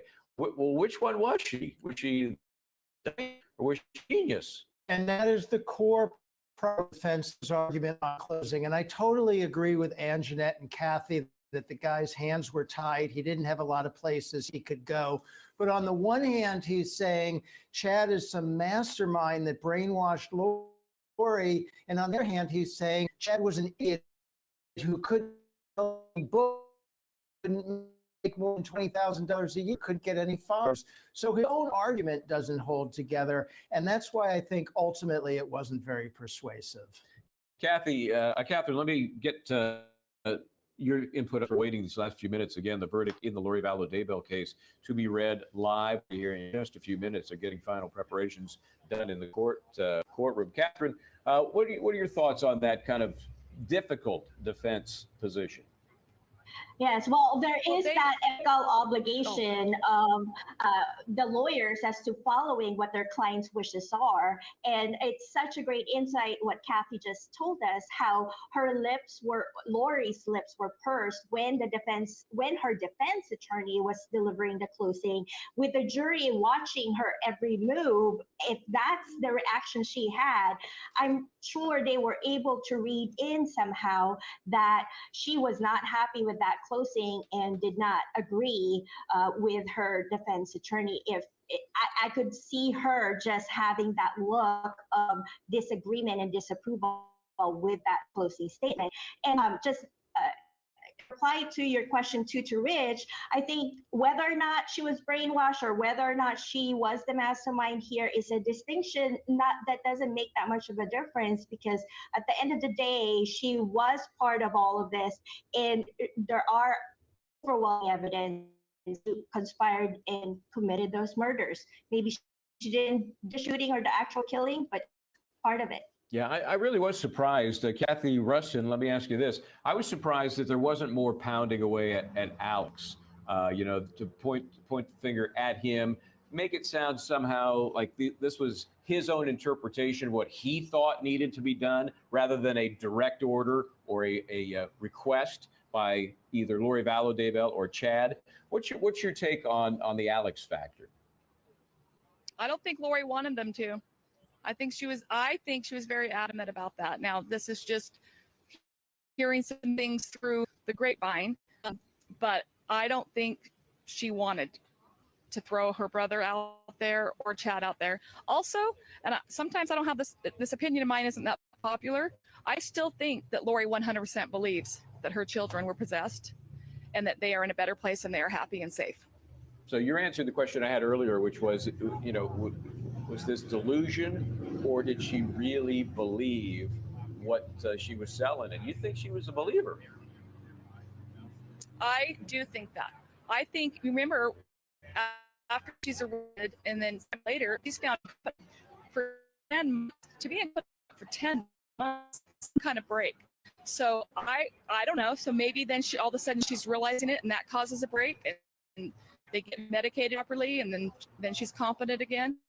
I mean, there's something going on in Lori that I don't necessarily think is in Chad's head. I don't think he has mental health issues. I think Lori has some. Now, that doesn't legally excuse her for being of killing her. But there is something going on in that head of hers for sure. That's an interesting point. Let me ask you this, Rich.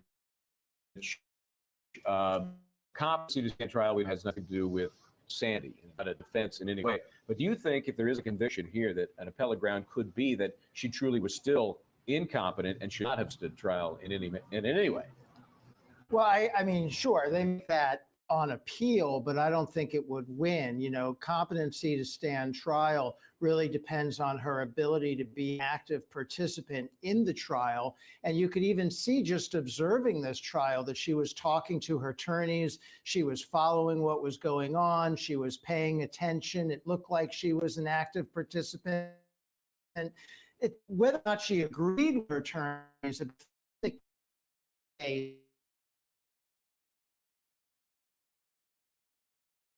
I don't see that being overturned.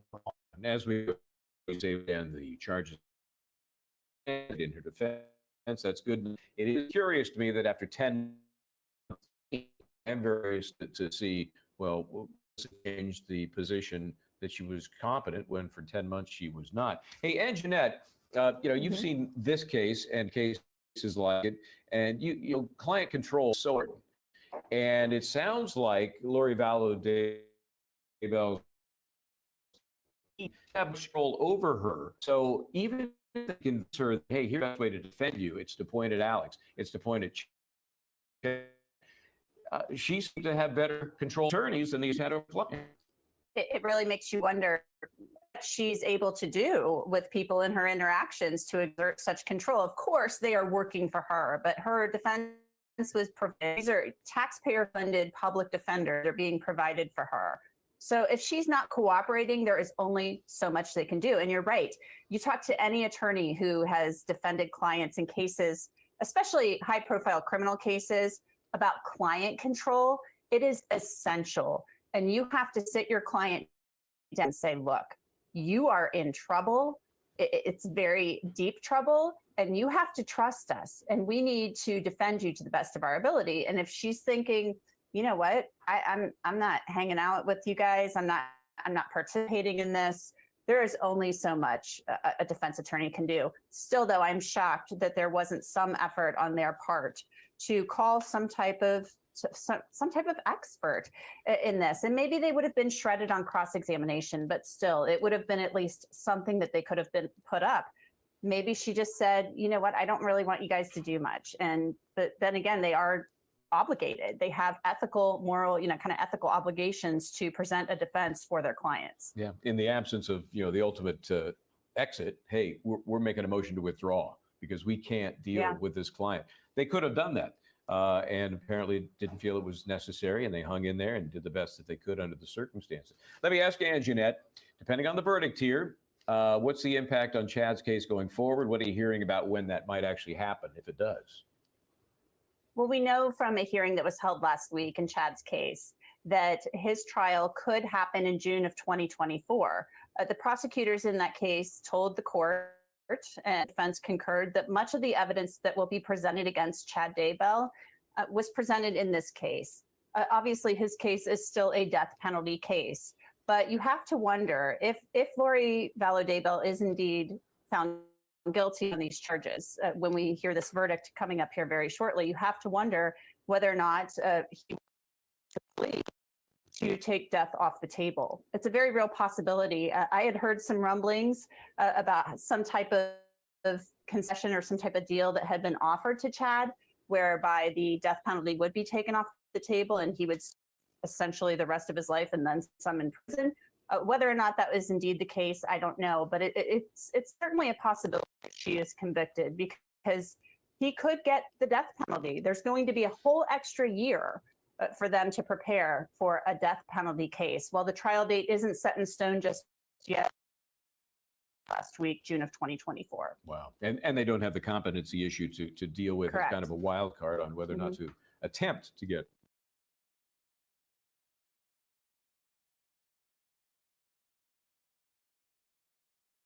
In some cases like this, it's a Hail Mary.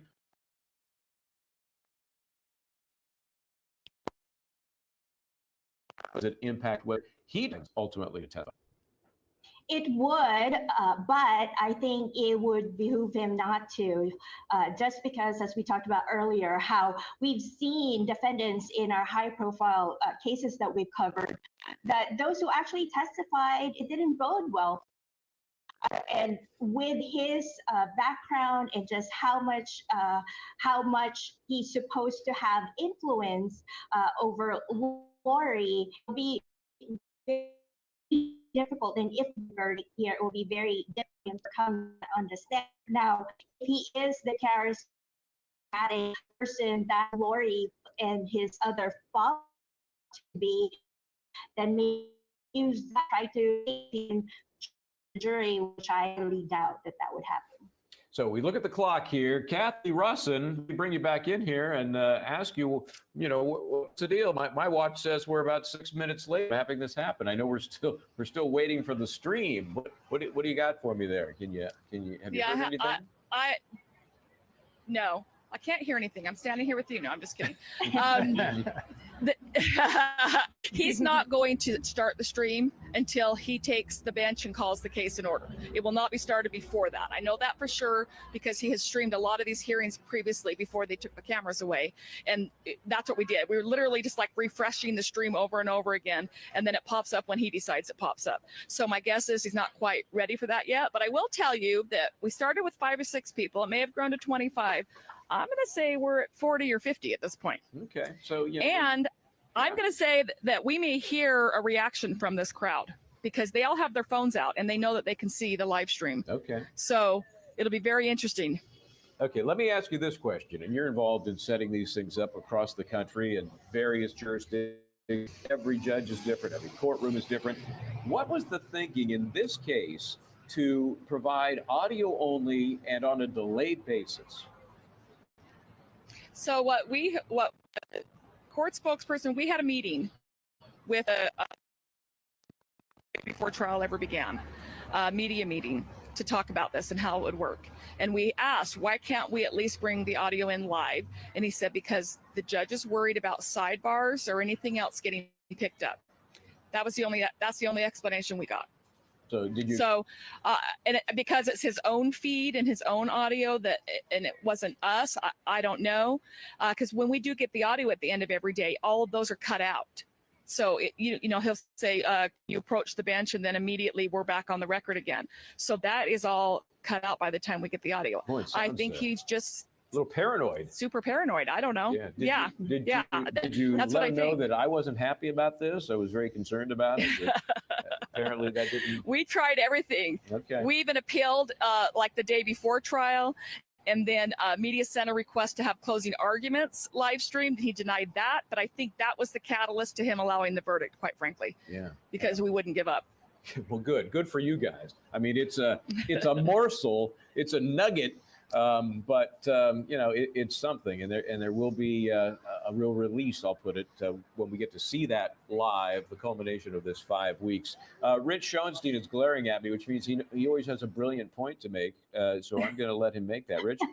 I just want one final chance to rant about this no cameras in the courtroom thing. It's absurd. I can't figure out why they wouldn't even show closing arguments. You know, even if you said, well, we don't want the witnesses to be on camera, they could have live streamed closing arguments. But again, letting cameras in the courtroom, letting everybody see the proceedings, that is a good thing. That increases public acceptance of the court proceedings. That decreases challenges. We see a lot now with people challenging the fairness of court proceedings when there are outcomes they don't like. It's better for those proceedings to be open and subject to the public eye so we can all see them. I don't get it.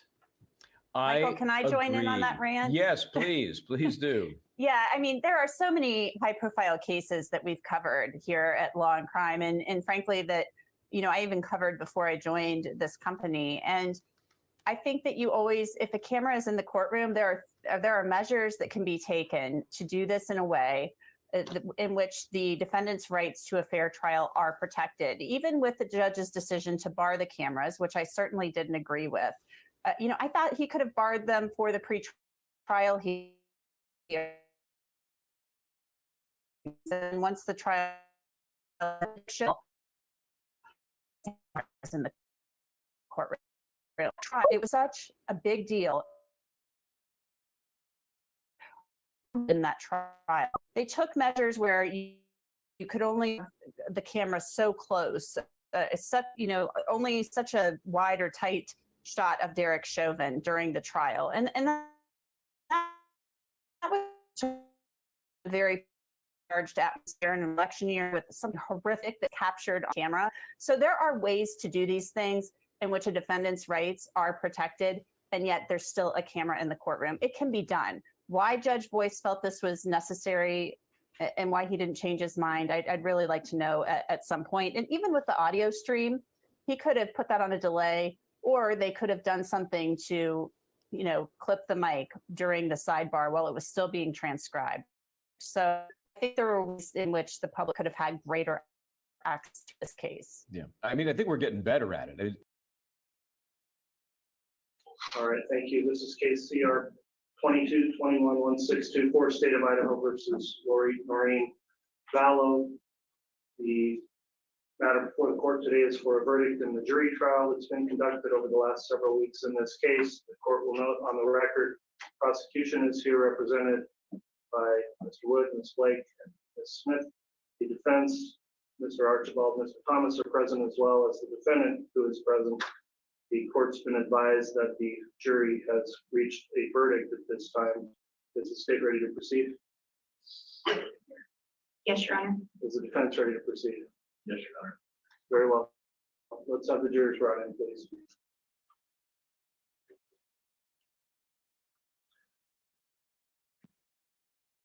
While the jurors are being brought in, I'd like to indicate that this matter is being on the court's YouTube channel.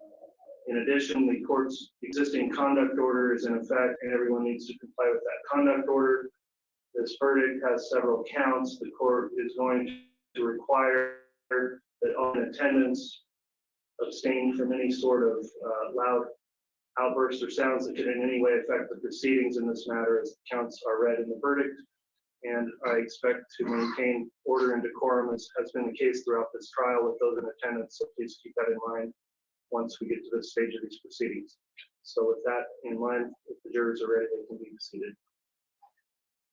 All right, please.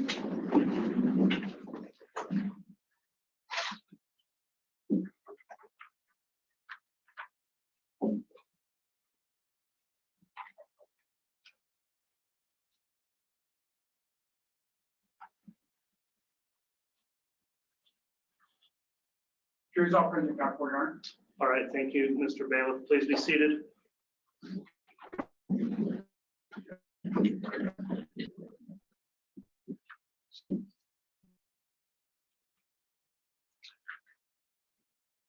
All right, the court will note that we had alternate jurors that were excused upon deliberations. So now the remaining 12 jurors who have deliberated are here and appear to all be properly seated. Will counsel stipulate that the jury is all present and properly seated in the state? Yes, Your Honor. Will the defense stipulate? Yes, Your Honor. All right, this court will inquire then from the jury. Has the jury reached a verdict? Very well. If you have the verdict form, I'd ask the bailiff bring that over here and we'll have it brought to the clerk to be read.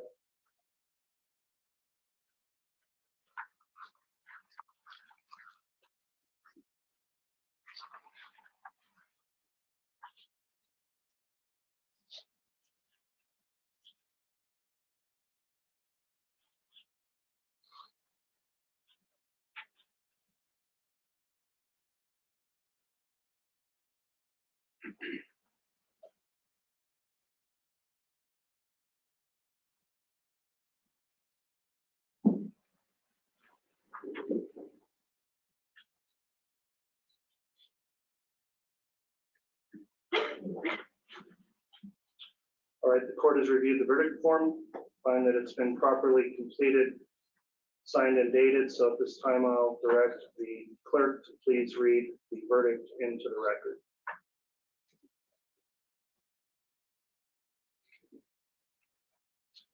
The defendant would please rise.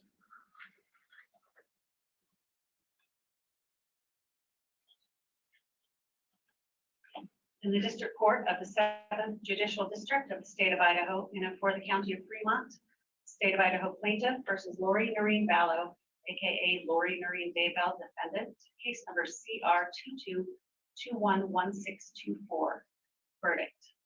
We, the jury, duly impaneled and sworn to try the above entitled action for our verdict, unanimously answer the questions submitted to us as follows. Question number 1. In regards to count 1 of the amended indictment, is Lori Noreen Vallow not guilty or guilty of conspiracy to commit first-degree murder of Tylee Ryan and grand theft by deception? Answer, guilty. Question number 2. In regards to count 2 of the amended indictment, is Lori Noreen Vallow not guilty or guilty of first-degree murder of Tylee Ryan? Answer, guilty. Question number 3. In regards to count 3 of the amended indictment, is Lori Noreen Vallow not guilty or guilty of conspiracy to commit first-degree murder of Joshua Jackson Vallow and grand theft by deception? Answer, guilty.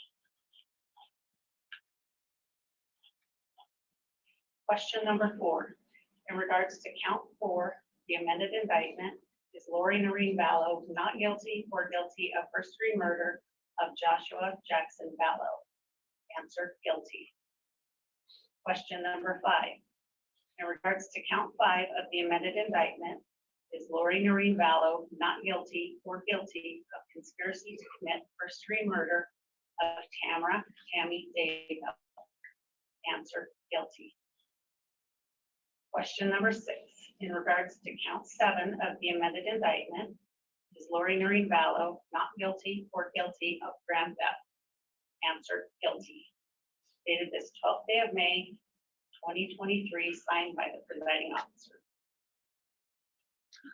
All right, please be seated. Madam Clerk, thank you for reading the verdict into the record. And let me just inquire of the jury, is this in fact your true and correct verdict? Yes. Yes. Thank you. Let me ask now from counsel, is the stage to have the jury polled? We do not, Your Honor. Does the defense wish to have the jury polled? Yes, Your Honor. Okay, the jury will be polled at this time. Madam Clerk, if you would please indicate only by juror numbers of each of the jurors if this is their true and correct verdict individually. Juror number 4, is this your true and correct verdict? Yes. Juror number 5, is this your true and correct verdict? Yes. Juror number 6, is this your true and correct verdict? Yes.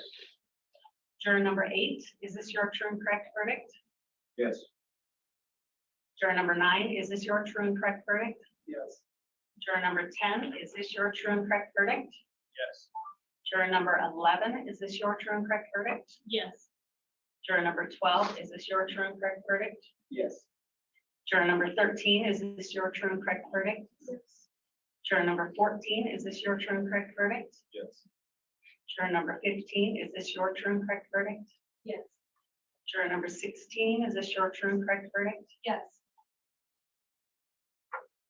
All right, thank you, ladies and gentlemen of the jury. The court does find it's a unanimous verdict in this case, so I will direct the clerk to record the verdict into the record of this case.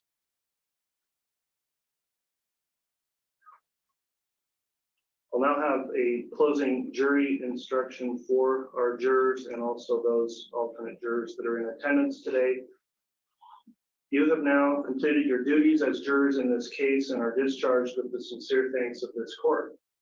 The question may arise as to whether you may discuss this case with the attorneys or with anyone else. For your guidance, the court instructs you that whether you talk to the attorneys or to anyone else is entirely your own decision.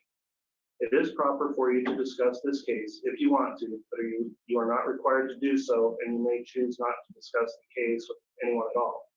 If you choose to talk to someone about the case, you may tell them as much or little as you like about your deliberations or the facts that influenced your decision. If you decide to discuss the case with anyone, you should be careful to respect the privacy and feelings of your fellow jurors. You should limit your comments to your own perceptions and feelings. If anyone persists in discussing the case over your objections or becomes critical of your service either before or after any discussion has begun, please report that to me. This time, then, the court offers its sincere thanks to the jurors. I appreciate your patience and attentiveness throughout this lengthy trial. I also thank you again for upholding your important civic duty as jurors in this case.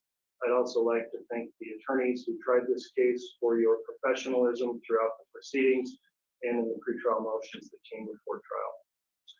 At this time, then, the court will discuss briefly sentencing in this case.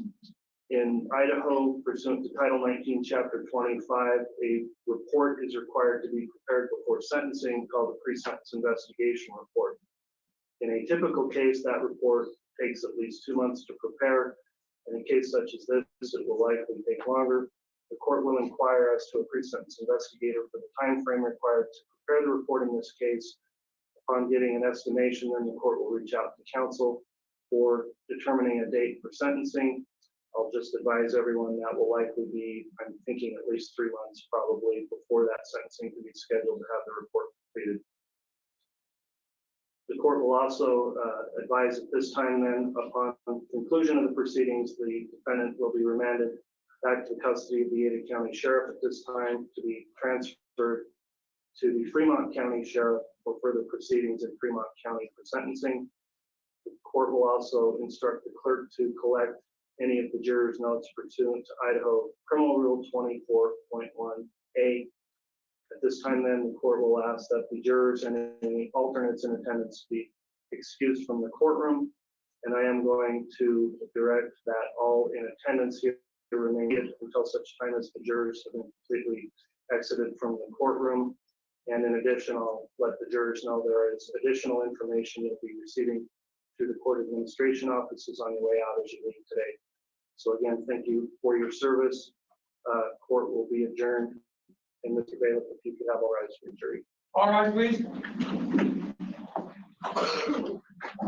Well, there you have it, everyone. Lori Vallow's been convicted of all counts, guilty of counts in regards to the JJ Tylee, as well as Tammy Daybell. Sentencing will be out in the future. The jury poll, it was unanimous, which is what they have to do. And they didn't deliberate long after a 5-week trial. All right, thank you, counsel. Thank you, everyone, for your decorum this afternoon. It would take long. So it's adjourned. If anything breaking, we'll do this. But guess what? We got to go back and do some of that lawyer. So.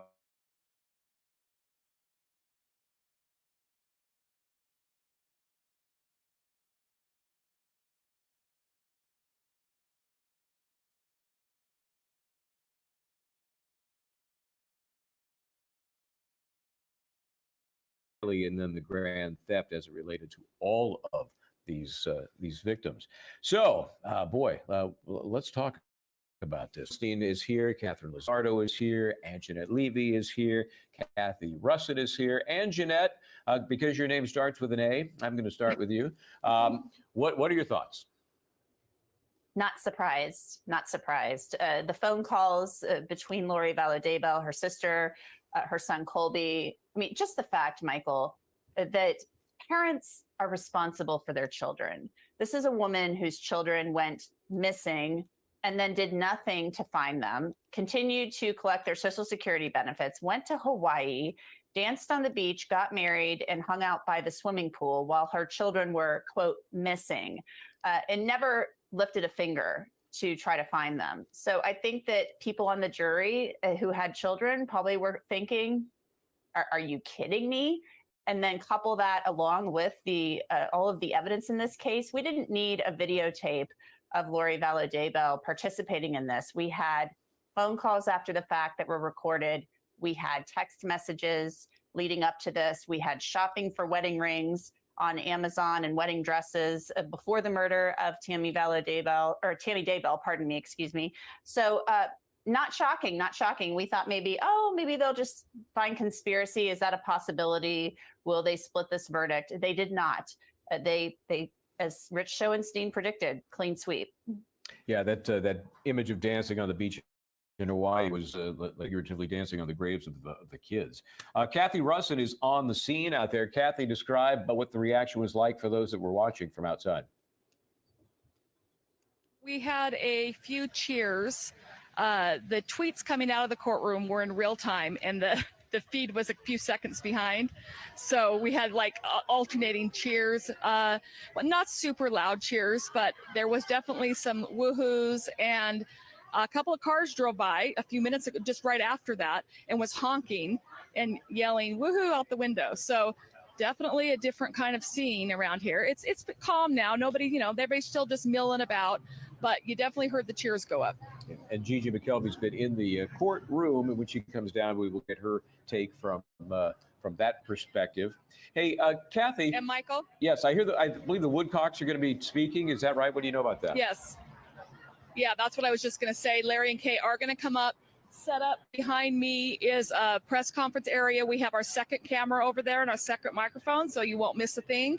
As soon as they come out and speak, we'll definitely go there. And we don't know who else will choose to speak. Again, the attorneys have said they will not, so we will see who else, but we are set up to take anything live that happens over. It's just right behind me, right in the middle of this plaza here. Okay, tell us again what the prosecution and defense will and won't do. So the defense did not want to speak on camera. Prosecution does not want to speak on camera. Prosecution will likely, we didn't get a 100%, issue a statement. That we get that often after trials sent to the media. But their spokesperson was saying that she's about 90% sure that she'll be at least allowed to come out and read that statement on camera. So we'll see if that ends up happening, and whoever else we can grab along the way. That's it. Let me ask you this: the prosecution is very common that they come out and they're not celebrating per se. This is a horrible case, but they come out and they acknowledge that they won. Kind of interesting that they don't have any interest in doing that. Yeah. You know why?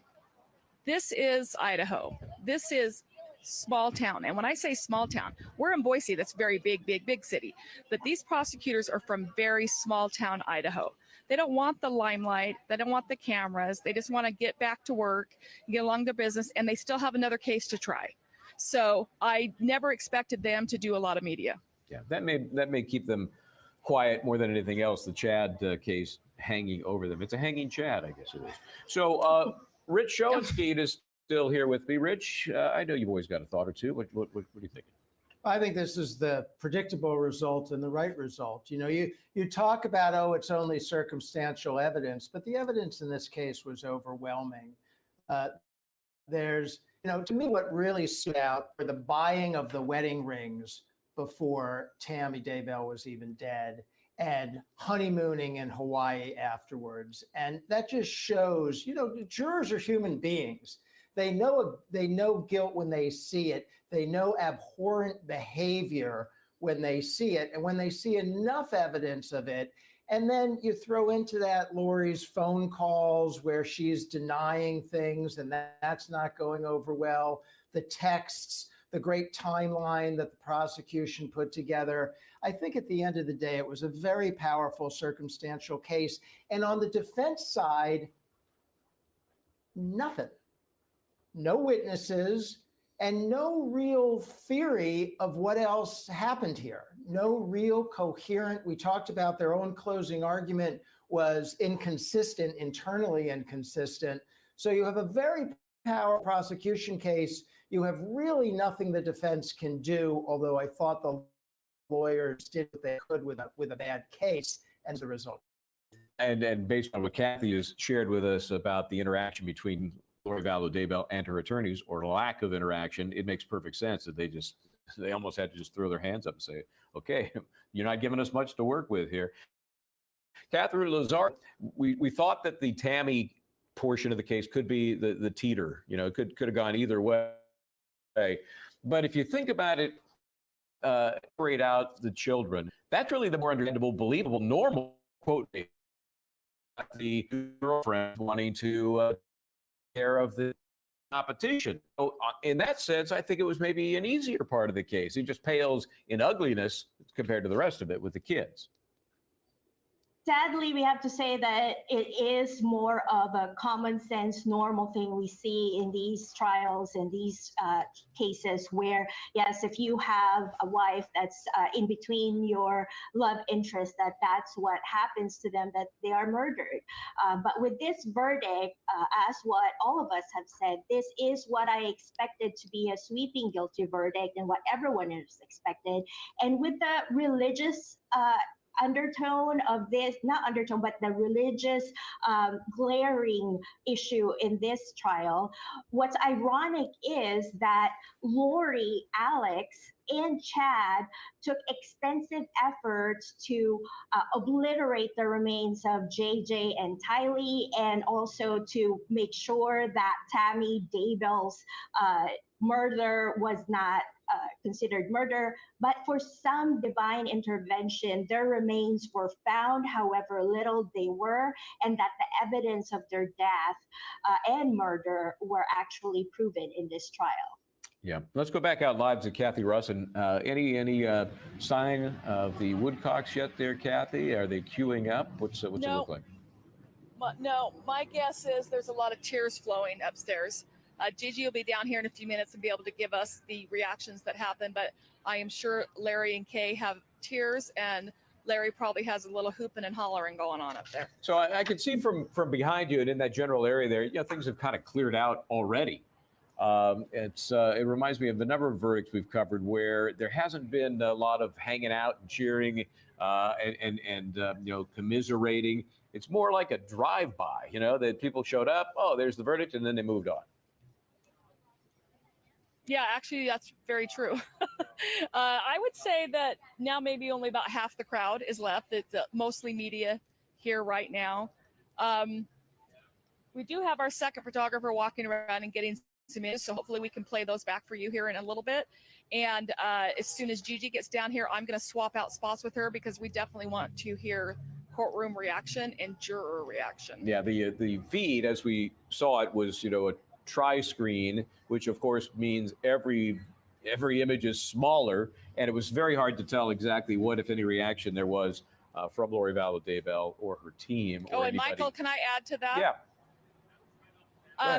The judge, very last minute, like an hour before we found out there was going to be a verdict, so 2 hours before it was read, very last minute, he allowed for a still pool photographer to go in. So we will end up getting still photos probably very quickly coming out after that. That was shocked by all of us because, we've not seen good photos like that of her this entire trial.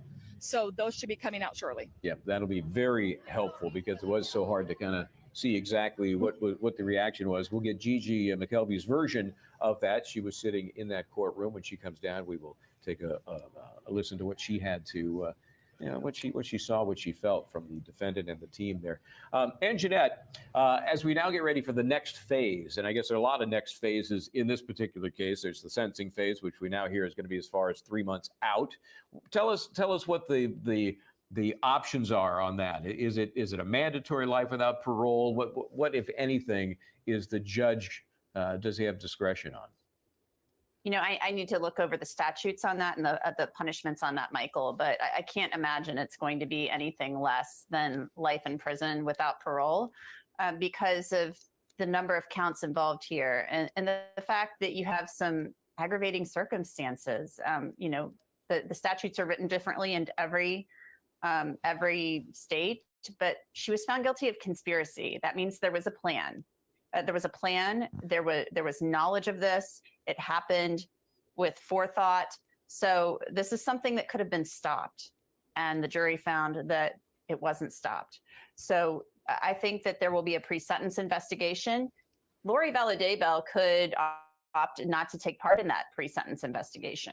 That's very possible. If she's not assisting in her defense as she should be, she may refuse to take part in the pre-sentence investigation. But there is so much that we have here in the way of evidence, whether it's video evidence, phone calls, text messages, the computer searches, all of it, the behavior after the fact and beforehand, that they can use to evaluate her for a pre-sentence investigation. Yeah, and that's generally what it is. It's to find out whether there are any extraneous circumstances that would affect the sentence, whether it be emotional, mental, factual.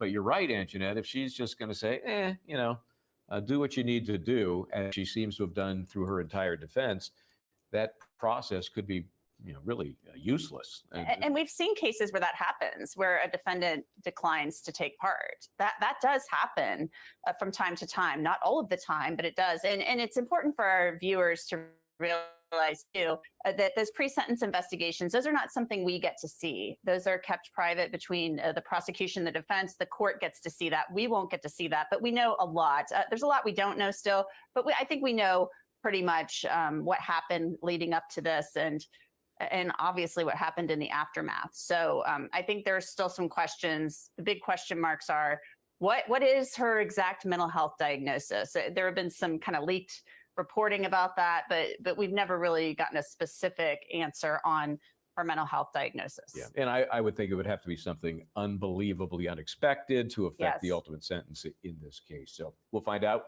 Sentencing in roughly 90 days, according to the judge in this case.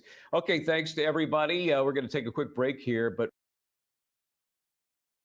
I wonder if there will be a trial for Chad Daybell after the verdict today, if he will be considering a plea agreement possibly, or he will be considering what to do next. But this is a major win for prosecutors who repeatedly told the jurors this is about money, power, and sex.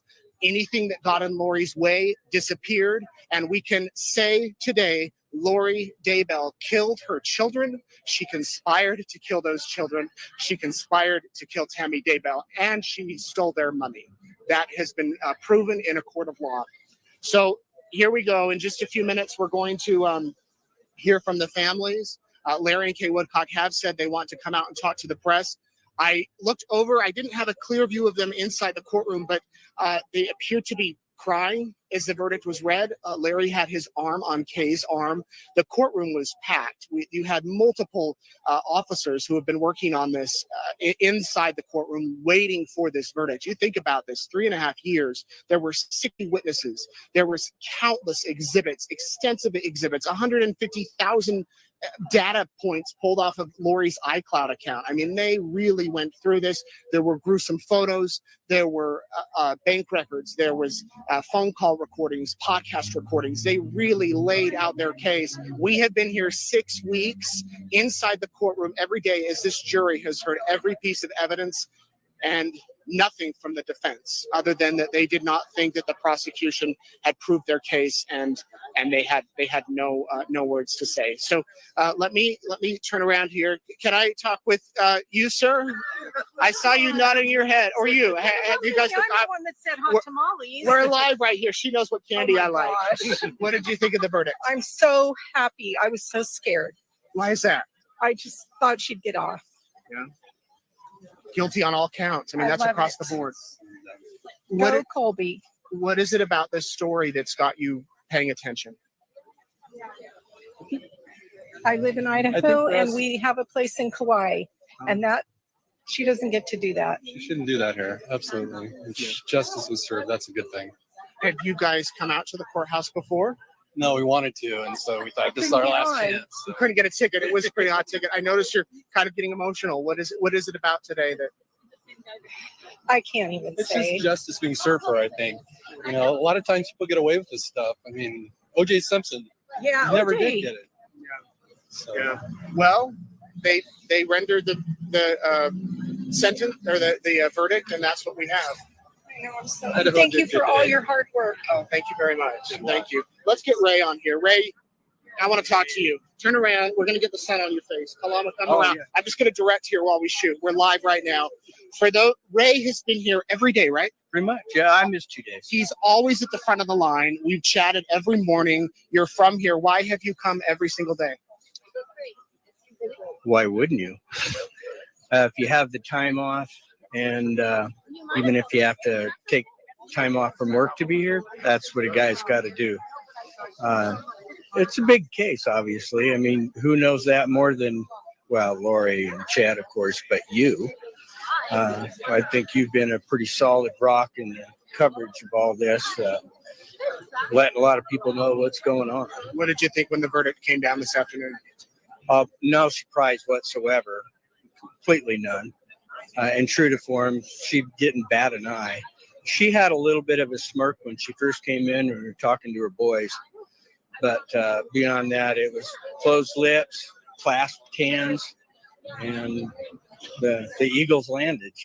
She's done. So that clear it up. Her boys, you mean her attorneys, not her son. Right. Yeah. What was the mood of the courtroom up there today? Well, it's pretty tense, actually. Could you feel it? I could feel it. Well, once they came out and said there's a verdict, it switched like that. Oh, man, it did. And I think it continued to grow until the crescendo of the not guilty, guilty. Yeah. Guilty, right down the line. Interesting to see that the standby jurors were there -1. Yeah. 5 of them were there. The 6th one wasn't there. I don't know. I guess if you had the time off, you'd need that for closure. Right. To come and see how it ends. Okay, sure. It looks like Larry and Kay might be speaking here good. in just a minute. Lots of hugs for those guys. Thank you, Ray. Yeah, good to talk care. to you. Maybe we'll catch you later. Kalama, let's get in our spot for the news conference. Stay with me. Here we go. We're going to get this ready.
Larry, break it. Come on up, Larry. Larry, come on over to the mic, Larry. Come on over to the mic. Thank you, Larry. Thank y'all. Thank y'all. Thank y'all. Thank y'all. For one time in my life, I'm kind of lost at words, believe that or not. Look, first of all, I want to thank 18 jurors. I cannot thank them enough. I'm sure everybody has paid attention in court. Oh, I'm sorry. I'm sure everyone has paid attention in court. I want to personally thank and I want to personally hug every one of those jurors. What they went through, what they saw is mind-boggling. I hope that nobody ever has to go through this. I hope nobody ever has to see and hear the details of what happened to JJ, to Tylee, and to Tammy. Guys, we got 2 more trials. 2 more. 3. Charles, Chad, and Brandon. Oh, okay. I'm sorry. I mean, well, Charles okay. is in Yeah. Brandon's in Arizona. The next trial is Chad. I look forward to being back in this courthouse again if that happens. I hope everybody is here again. I hope that y'all appreciate so much the court system, how meticulous the prosecution was. I think everybody will agree it was amazing job by all of them. And I want y'all to know that even the defense, I shook their hands. I have said many times, I want a fair, honest, and righteous decision. I think we had 18 jurors that all deserve our appreciation, our love, and they gave an honest, fair, and righteous verdict. You guys really embraced each other in there at the reading of the verdict. What did you say to each other in that moment? I love you. What else can you say? Larry, what was it like walking out, seeing all the law enforcement officers in the hallway? Do what? What was it like walking out, seeing all of the law enforcement officers who have spent countless hours in the hallway? I know. We would be nowhere without them. You know, as much as I have said up here about the prosecution, the defense, the jurors, Nate, you made an absolute great statement. We have to appreciate, support our law enforcement officials. Those guys sacrificed from their families, from their homes. We will never know the countless hours that they have put in, how much sacrifice they have gone through. And most of all, what they have seen in this case that maybe some people will never unsee. I love them. I appreciate them. There's not one of these guys I wouldn't go in a dark alley with.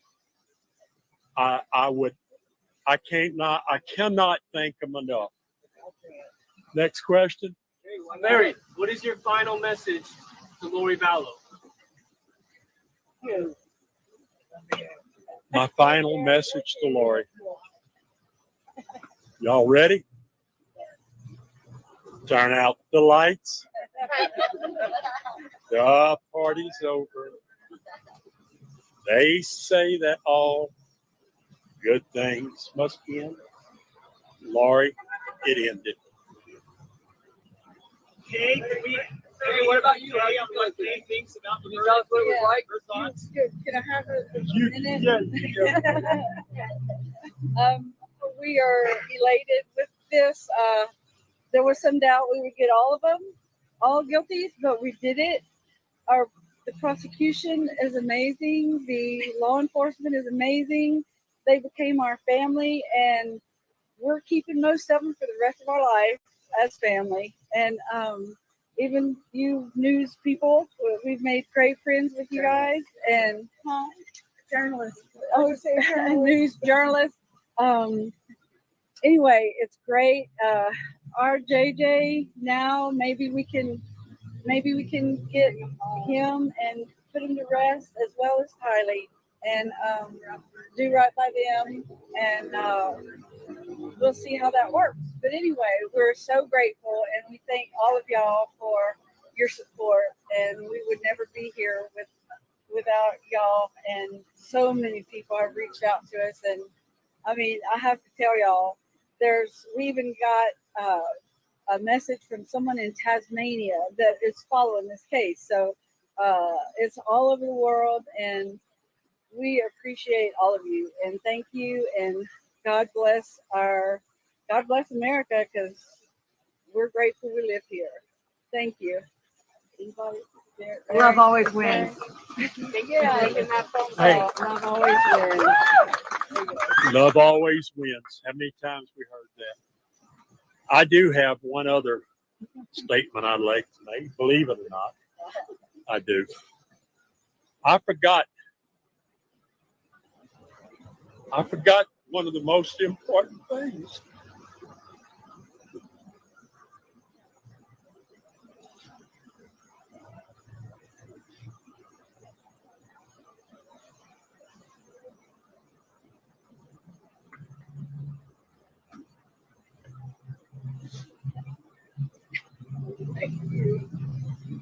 Ray, what would I do without you? Woo! I have one more statement. Really? JJ, I love you.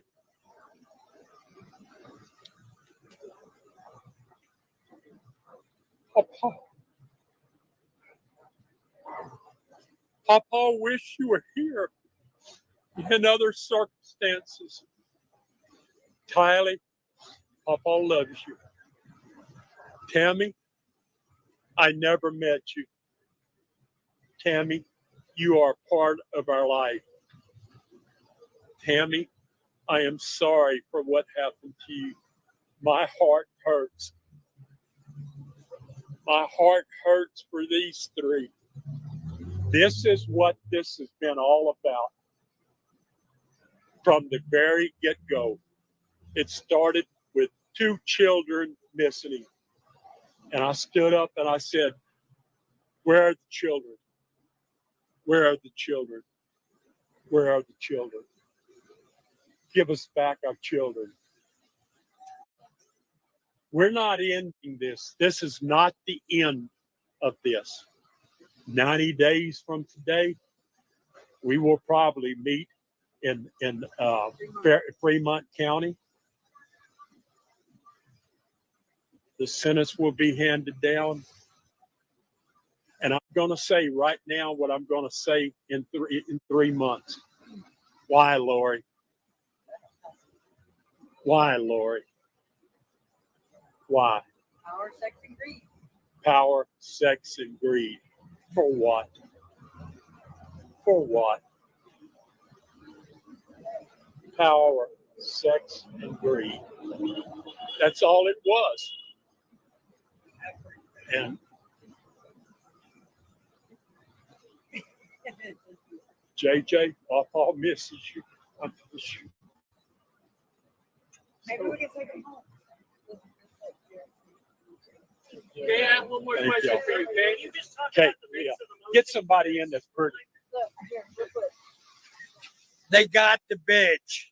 Hell yeah. My brother Jerry. all I got to say about it. Jerry is very bashful.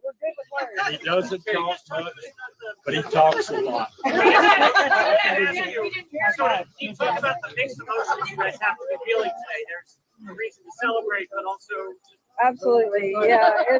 It's the most bittersweet you can imagine. Just the sadness, but the relief from all this is I guess it was a liberating feeling. It just freeing for us. I do believe, since it's Mother's Day weekend, the Friday before, and I do believe that the verdicts today are just what I think everything aligned in the universe, and this is what you call poetic justice, and that is a big deal. okay, as you sat there and the verdict was coming in, did you have a gut feeling in your heart that all counts would be found guilty on Lori? That's what we were praying for, Justin, but I can't explain the knots that my stomach was in, and just I barely could breathe, but okay, I know it's going to be okay, because our Lord is going to take care of us, and he has seen to it that he's taking care of those kids and Tammy too with this verdict today.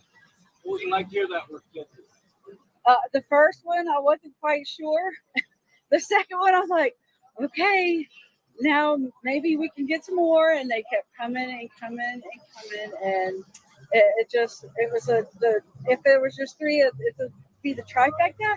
I don't know what this is. But if Chad Daybell wants to take a plea agreement, would you guys be on board at this point? It depends on what the agreement is, but absolutely. Life without parole? Yeah. Yeah. That's the daddies over there. I think you need to go. Okay. Thank y'all. I want to get a selfie with you guys. We got to remember this day. Okay. Yeah, would you mind? Oh, am I there? Oh, sorry. There you go. You guys. Can I get a selfie real quick? Yeah. We got to remember the day. I just have to Oh, sorry. 1, 2, 3. I'm doing a photo first, like Larry told me to.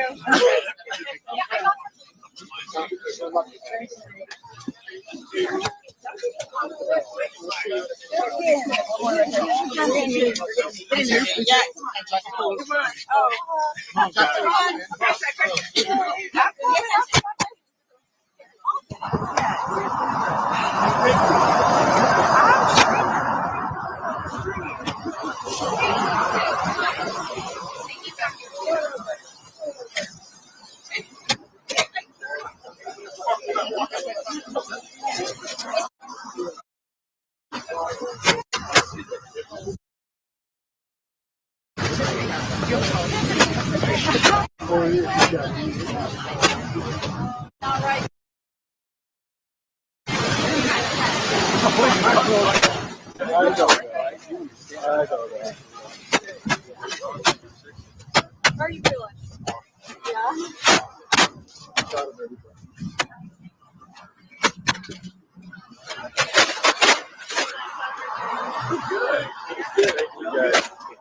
Thank you guys. Thank you.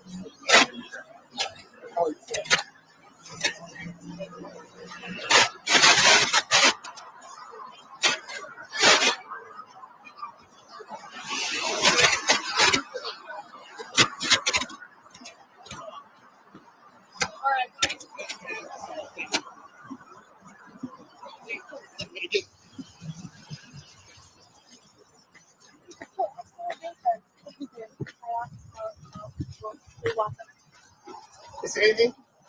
This doesn't feel awesome. Let's go. Yeah. Wait, let's go to. Again.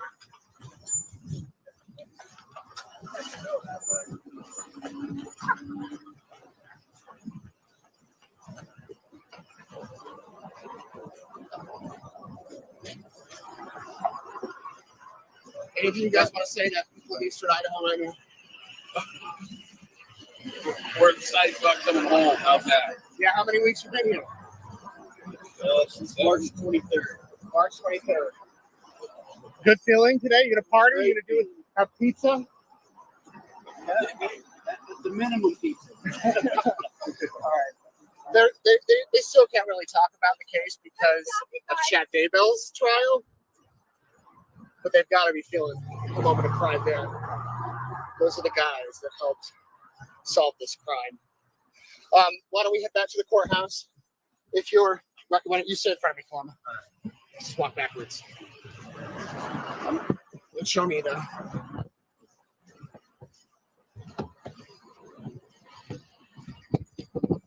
All right, so for those of you who are just tuning in, we are live, unedited, unscripted, because things are developing here at the courthouse. So that's why you see me. Kalama's getting the tripod all ready to go. If you're just tuning in, guilty on all counts for Lori Vallow Daybell. Her expression, there wasn't one. She was her normal self. Didn't show much. You're good. A little to your right. Don't want you to hit that. She didn't show much of didn't smile, didn't cry, nothing. You just heard from Larry and Kay Woodcock, who said justice for JJ is finally here. And it's been quite a day. Before I forget, 2-hour dateline tonight. Tonight, they're rushing. They're getting a show on the air. I've been working with them for 3.5 years. Tonight is the night to watch. NBC. Wherever you can stream, watch NBC, watch it. Let's turn around, Kalama. I want to show the crowds here. A lot of this is media. A lot of this is people who the public who just came by to see what was happening here. And there's quite a buzz in the air, you could say, after this verdict came down today. Again, I'll repeat, the jury went into the deliberations yesterday around 2:15. So it was around this time yesterday when closing arguments were wrapping up. The judge had them go into the deliberation room, and then around 5 to 6-ish, dinner was ordered. So they brought dinner in, and we thought, oh, maybe they'll get a verdict tonight. But that didn't happen. They went home around 7. They were back here at 9 this morning.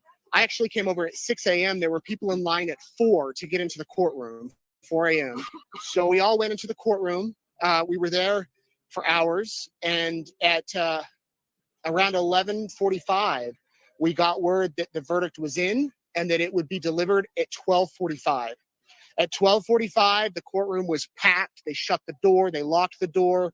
The attorneys were at their tables. Lori walked in wearing a black shirt, a black suit coat, dark pants and shoes. She went over and sat at the table with her attorneys, and she waited. Judge Boyce walked in. He said, "We are here for a verdict." The jury, actually the alternate jurors were brought in. 5 of the 6 who were on the jury, the 6th one did not come. They sat on one side of the courtroom. They were able to be there for the verdict. And then on the other side of the courtroom was the actual jury. They came in.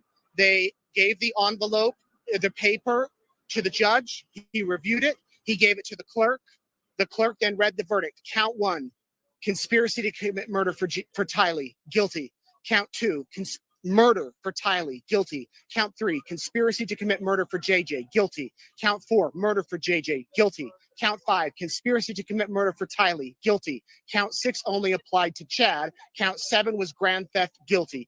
Guilty down the line. She faces up to life in prison.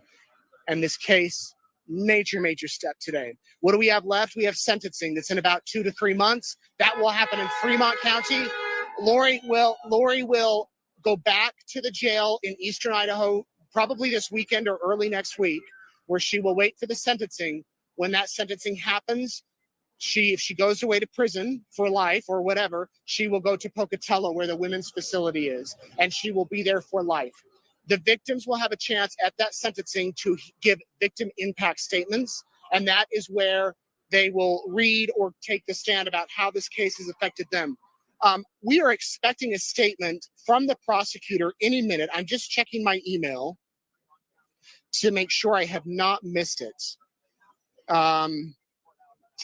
Let me see what I can find. I don't think she has sent it yet. You know, I should tell you outside. Sorry. Kalama, here, let's switch places. Come in front of the camera. Oh, I'm still hooked up.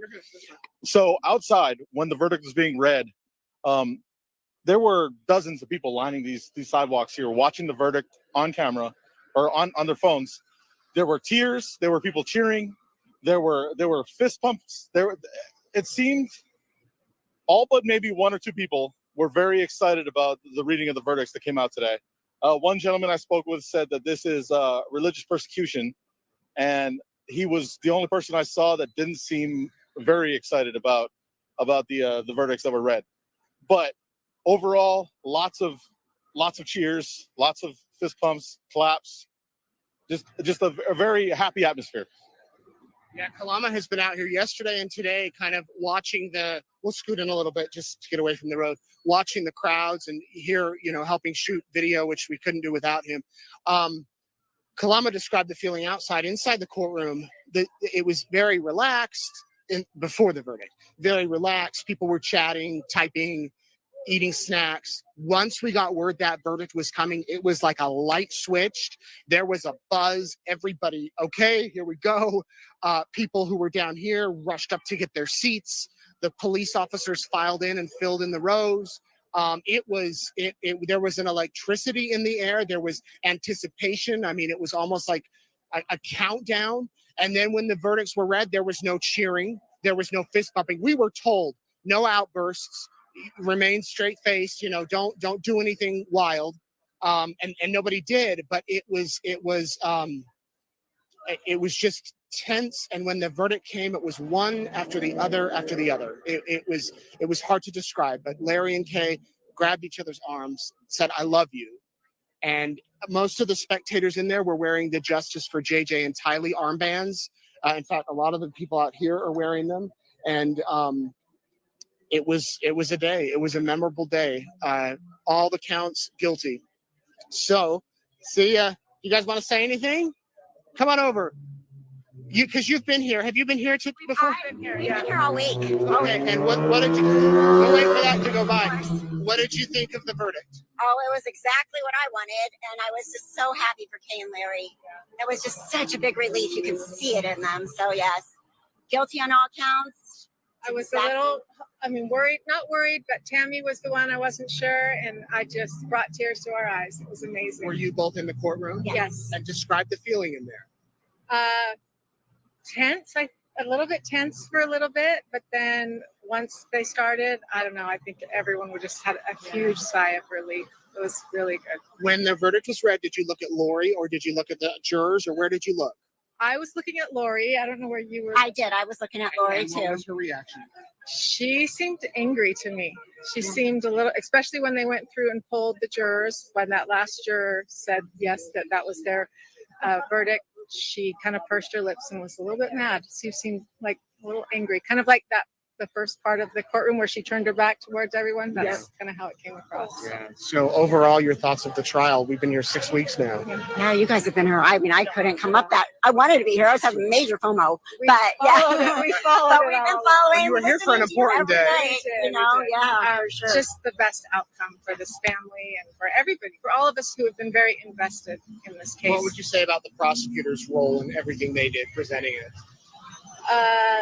I think that they did a really good job. I was proud of them. I've heard some people who've been here saying, "Oh, they didn't prove this or that." I felt very differently. I thought they did a great job getting all the points out and painting the whole story. Yeah, I agree. Yeah, I think and the closing argument yesterday with Rob, he did a good job of wrapping up the most intense story that you could ever summarize in an hour and a half or whatever it was. It was like, wow, he did it. So yeah, I think that was one of the main challenges. There was just so much here. How do you tell someone all of this story that's never heard it? Right. Someone was asking me that. They wanted the case, and I go, "Do you have a week?" Literally from morning to night, there's too many ins and outs. Yeah. So, but he did a great job. Well, thank you, ladies. I'll miss seeing you every day. We'll see you at CrimeCon. Oh, well, you'll be at CrimeCon? Okay, I'll be there. Good meeting you. Thank you. So here we go with some people aren't allowed to come on, but here we go with the next phase. We still have a trial for Chad Daybell, who will be, right now the trial is not set, but I imagine him and his attorney, John Pryor, will be thinking about this, about what to do next. about what steps to take, because this was a clean sweep. And remember, Chad Daybell faces an additional charge for the actual murder of Tammy. Lori did not face that charge. She just faced the conspiracy charge for the murder. So Chad Daybell has that charge, and he has some insurance fraud charges, which they proved in court, or at least it appeared that way. So that will be the big question now. What happens with Chad Daybell? Does he take a plea agreement, or are we back here next summer doing this all over again for another trial? And then you have the counts of oh, somebody's honking at me. Here, we'll scoot up here. Scoot up here. So that's oh.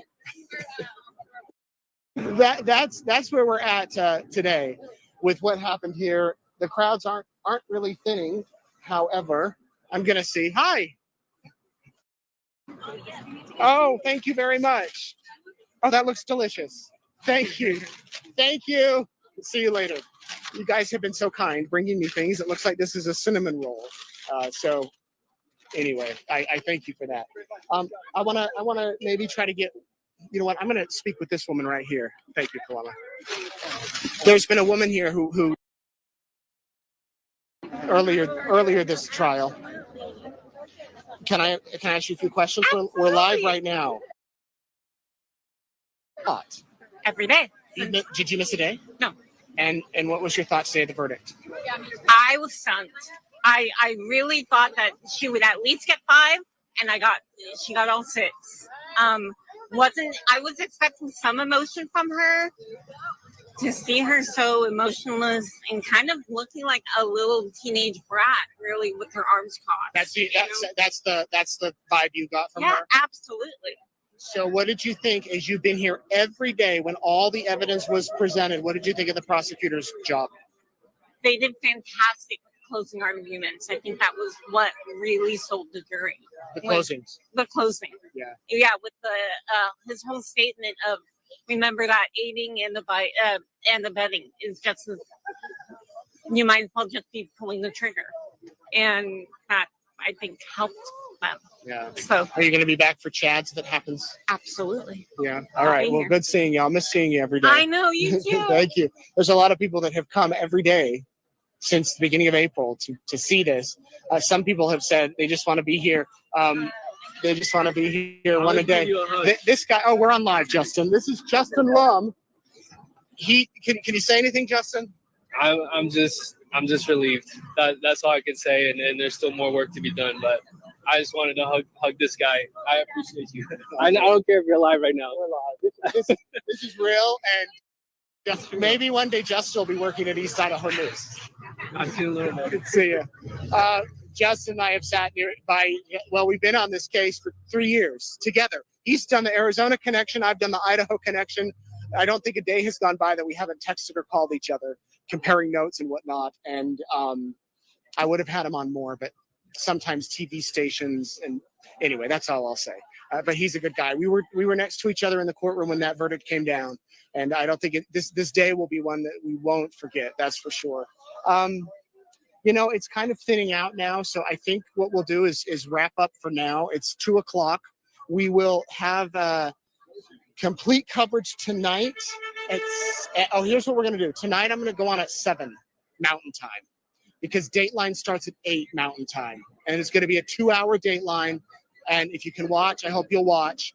And what we'll do is I'll talk about the case 7 to 8 to pay tribute to Tylee, JJ, Charles, and Tammy. 7 o'clock Mountain is 9 Eastern. So it'll be our last courtroom insider from Boise. I'll do a few follow-ups next week, just kind of recaps, probably from my house. But the last one from Boise, I hope you'll tune in. I can't thank you enough for watching every day, for supporting our journalism. I got to get one more interview. We're on live right now. Hi. And tell everybody who you are and how many days you've been here. Let's see. My name is Holly Imam, and that's spelled. Well, you know what I mean. Yeah, you do. And I have been here. I work for a YouTuber, Kathy with Left Undone, and I've been here for about 25 of the 26 days. I did miss like one day and a couple here and there her doctor's appointments and stuff like that. And she's been so polite on days where I might be a little bit late to my seat. She's like, I'll make sure no one sits there. Well, of course, yeah. Nate Eaton, all these people have been so kind to me. So what was your thought of the verdict coming down today? I'm still really, I have to share something with you. And this, because we've all been following this for a while. Just now, a woman and her daughter came up to me. They asked, they're from Jordan. They asked me what happened. So I did my best, of course, gave it the mother who does English is not her first language. She was in tears when you told her the story. When I just gave her so then I was in tears. And it just reminds me of what this is really about for everyone. And I mean, these kinds of things, in my opinion, there's really no winners. But Lori will be locked away, and the prosecution did a really good job. Of course, we'll see some appeals, and the defense did a really good job too. And were you doubtful that it would be guilty across the board, or were you confident that yes, it's going to be a slam dunk? No, just because of my line of work, there's typically no slam dunks, and I actually have a pretty jaded view of justice, but that's just how it is. So kind of but even looking through the realist, glasses there. Yeah, I think when I heard Rob Wood yesterday summarizing so well, and then when he was describing the overt acts of Lori manipulating Chad with her sexuality, and then manipulating her brother with religion, that really clicked for me. Yeah. I thought.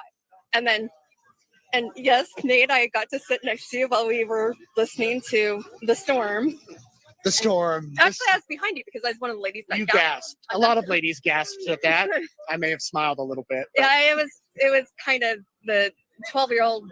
Anyway, but. A lot of people have said that Rob Wood tied it all together. The murder charges was the concern, that there wouldn't be enough there to get murder. But when he tied it all together, that whether you helped plan it or you pulled the trigger, it's the same. Yes. It kind of came together there. Exactly. And in fact, until he said that, that's exactly how I felt too. And the people I was sitting with would agree that was how they felt as well. I was surprised that they got the murder, even today, but it did make more sense the way he summed it up yesterday. Got to give it to Rob Wood. That was a very, very good closing argument. And especially since it's such a long, confusing case, they did a great job of just breaking it down to the barest bones essence of a case.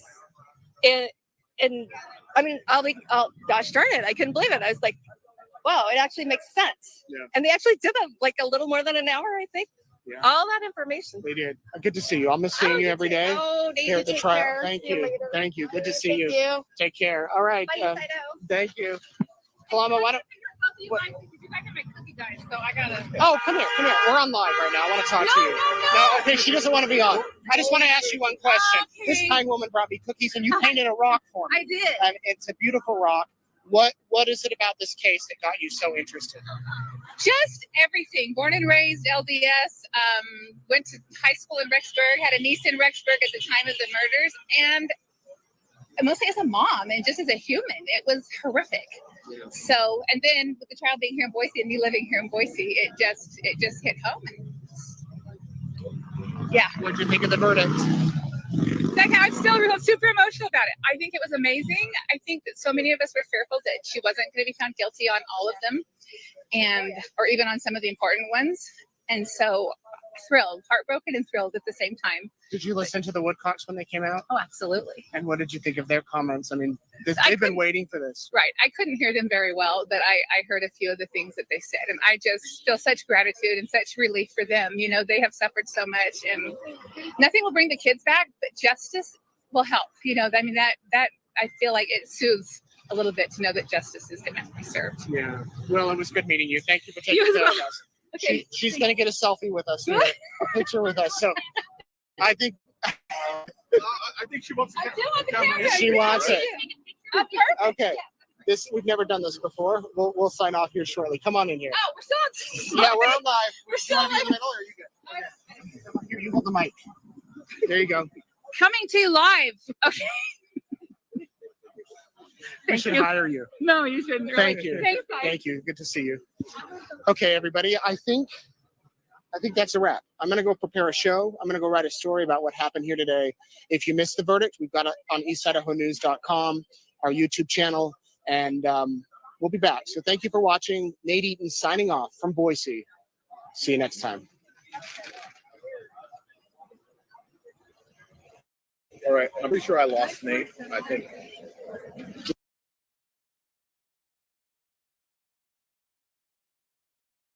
You kill the wife, you want to go to Hawaii and marry this new woman, and then you keep, drawing on the government dole and taking the Social Security benefits. That is a little easier to grasp than I think my children were possessed by zombies, and so were these other people, and they have to go. Yeah. There's no doubt about it in my mind that was just it's unfortunate in this world that that's acceptable or that we understand that better, but I think that's a fact. Hey, we've got some questions here. I'm gonna pretend to be Anjanette Levy here. I'm gonna do some questions. Karen Annals from YouTube. I'm gonna ask you, Gigi. Chad, is he out on bail or is he in jail? Chad is in jail, and he will remain there until either he goes to trial and is found not guilty, which isn't going to happen, or decides after today, what's the point? John Pryor's been here consistently throughout the 5 weeks we've been here, and he has watched the proceedings. He watched closings yesterday, so I'm sure he's probably going to have a little bit of a difficult conversation with his client here soon. But for now, we're all safe. He's in jail. Yeah, think of the client control issues. Is he there in jail or he's in Fremont? He's there? Oh, no, I'm sorry. He's in Fremont County, which is hours away from here. Okay. So, Jesse, now we've talked about this before as a what if. Now we know the result in the Lori Vallow Daybell case. How does that impact Chad's case, whether it be a plea deal, whether it be the charges pending? What do you think? Well, we have to remember that the death penalty is on the table for Chad. So this could be a bargaining chip that his wife just got convicted. And I will tell you, I think the case against Chad is stronger than it was against Lori. So they may say, listen, in order to take the death penalty off the table, spare everybody the expense of having to go through a trial like this again with all the autopsy photos, plead guilty, sentenced to life in prison without the possibility of parole, we move forward. I wouldn't be surprised that that's on the table.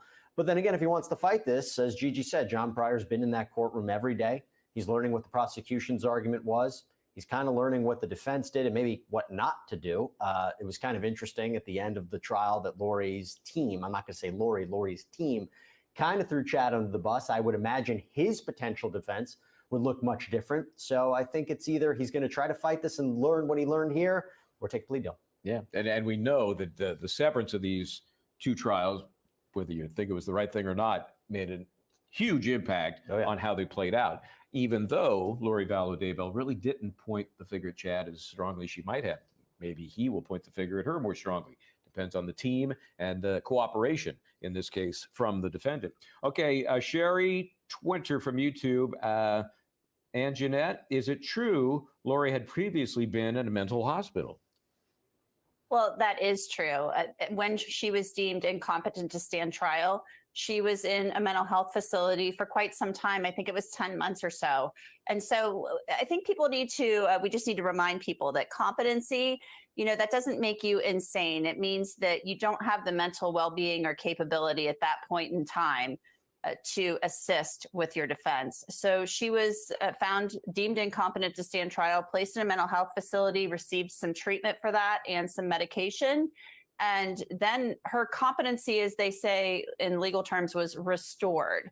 But it kind of begs the question to me, I kind of think about it all the time, how much can you restore her competency? Yes, she may be able to make decisions and participate in her defense, but I think I would really like to know more, and I've said this many times, about her exact mental health condition. What is going on in Lori Vallow Daybell's head? Yeah, and I still, I'm concerned about that flipping of a switch that changes somebody from not competent to stand trial to competent to stand trial. What is it they're looking for that makes that decision? We'll never know. Okay, so let me ask this question of Gigi from Miss S from YouTube. Given that most female inmates are mothers, what can Lori Vallow Daybell expect from her life in prison without parole? Happy Mother's Day. Yeah, it's very appropriate. This ruling came down the weekend before Mother's Day, or just a couple of days before. Look, I've done a lot of research on women's prisons. I know somebody who is a lifer at a women's prison. It's not pretty. And women who hurt their children are the biggest targets in female prisons. You have to remember where Lori's been in Madison County, it is a tiny little jail, not a huge population. And the people that come in there kind of come and go for minor offenses. So she's going to a state prison with women who have been there a lot longer than her. And, Lori kind of thinks she has a spell on people, but I don't think that's going to last very long when she gets to wherever she ends up going. That is going to be quite the test for her Svengali skills, because everybody who talked about her, she had a spell on him somehow. Whether that holds up in prison, you're right. That's going to be a tough one. Let's take a quick break here, guys. Good stuff. We are talking about the Lori Vallow Daybell verdict. It was a much anticipated case. Today, a much anticipated verdict. Guilty on all counts. We'll talk more when we come right back.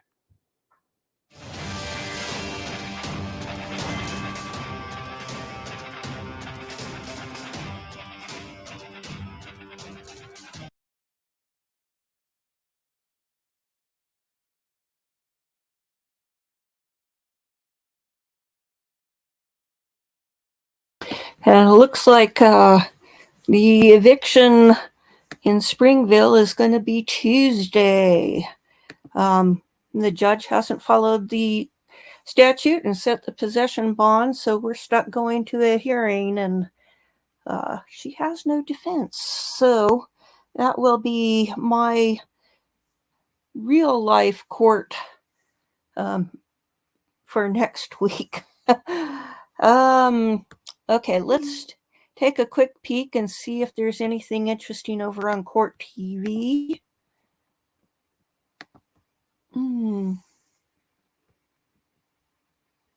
Let's see.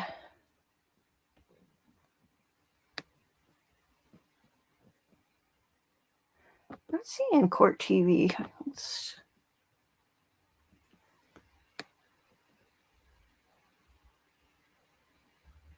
Let me look.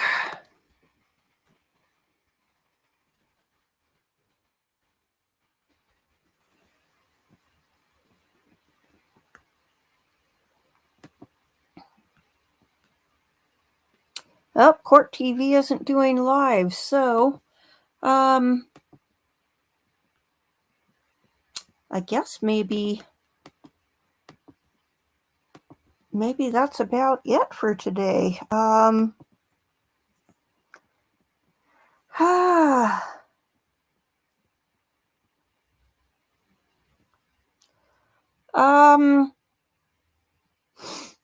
Let me Google Dateline and see when it starts.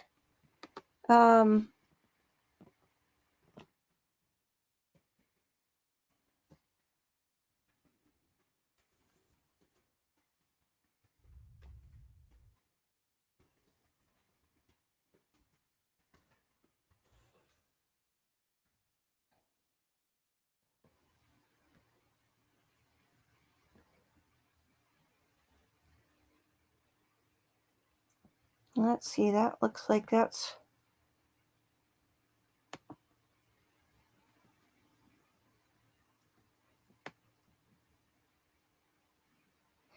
it's not, it shows at 9 p.m. here, so interesting. If it airs in an earlier time slot on the East Coast, that would be a bit late for it to be. Yeah, I expect he'll be on the phone with Keith Morrison. So, yeah, that's an interesting point. He might have to move his live earlier or later. And earlier might be tough because he's going to be busy. 5 o'clock news,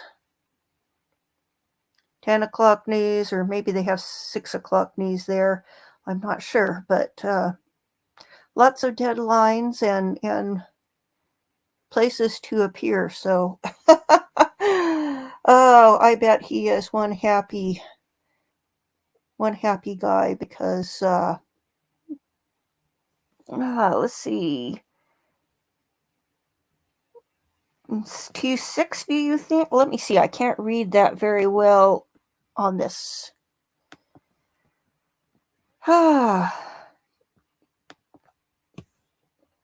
If it was, let's see. Oh.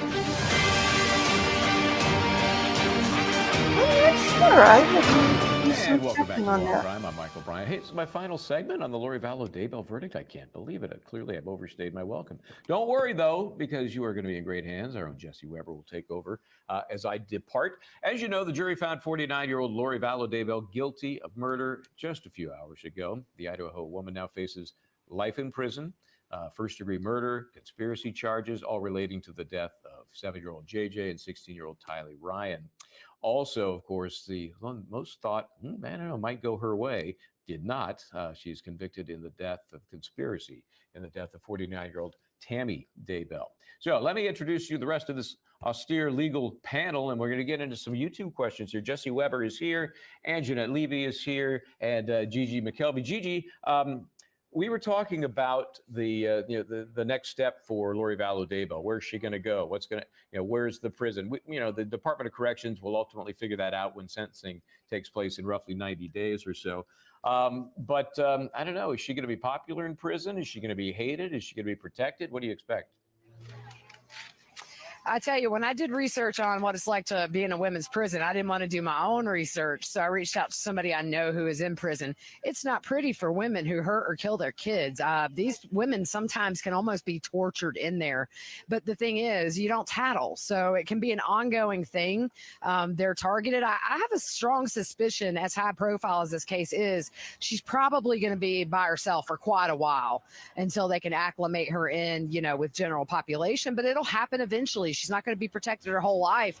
So she's going to have to learn how to live amongst many personalities that you cannot control. And I think a lot of them are going to end up and have bigger personalities than she thinks she has. Yep, she will be tested. That is true. I see a new show for you, though. Gigi McKelvey, 90 Days In. We're gonna work on that. I would do it. I would do it. I believe it. With her. I believe that. I think you'd have tough time hiding from her, though. She might recognize you. Okay, let's go to Marcus Henry from YouTube. Jesse, could Lori get the death penalty in Arizona if she's convicted for the murder there of Charles? That's a good question. I actually have to look at what Arizona law would state on this. I don't believe so. Maybe Anjanette could correct me on that. Look, I actually think it's interesting when we talk about the Charles Vallow case, because in this trial, even though the jury wasn't tasked with deciding whether or not she's guilty of conspiracy to commit the murder of Charles Vallow, prosecutors laid out like the full case, right? You would see it. And I have to tell you, I think they made a really strong showing of this. It does become a question of, will they still bring that case after what happened here? I'm of the opinion each victim matters, and it's important to bring that trial. It's important to bring that case out in Arizona, a different set of facts, different victim, but it's kind of the same story, right? I mean, what we basically saw is that she allegedly plotted to kill him along with her brother, who was the one who actually shot and killed Charles Vallow, for the purposes of money and these strange religious beliefs. And I tell you, if Alex Cox was still alive, the case against that man would have just been something else. I mean, really, he seemed to be the central figure in all of this, the henchman, the one who carried it out. And one of the things that someone might look in this case and say, well, I can't believe Lori Vallow Daybell was convicted. There was no maybe smoking gun, even though I could argue.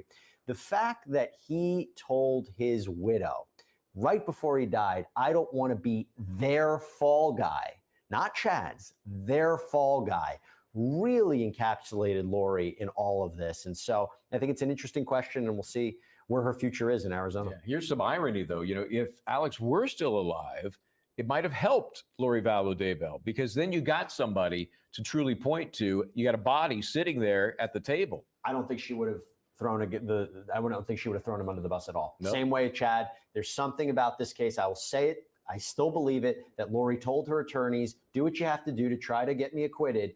Do not throw Chad under the bus. Do not throw Alex Cox under the bus. That's my take. Well, we know from what we saw playing out that they sure didn't pound on those points, that they sure could have, at least. We thought they were going to. Okay, let me see. For Anjanette here. Catherine Booth from YouTube. Do you think Chad will take a plea? We've talked a little bit about that, but now that we've seen this unfold, what gets him to take a plea? I think the only thing that gets him to take a plea, and let's be really clear about this, because a lot of people hear plea deal and they think somebody's getting a deal. I don't think there are any, quote, deals to be had here or any bargains. The only bargain to be had is you plead guilty and you can spend the rest of your life in prison and then some. We'll take the death penalty off the table. I think that's as far as the prosecution would be able to be willing to go with this in this case. I think that they might say something like, you know, if you agree not to appeal, we will take the death penalty off the table. This is the evidence we have against you. So I think it's entirely possible.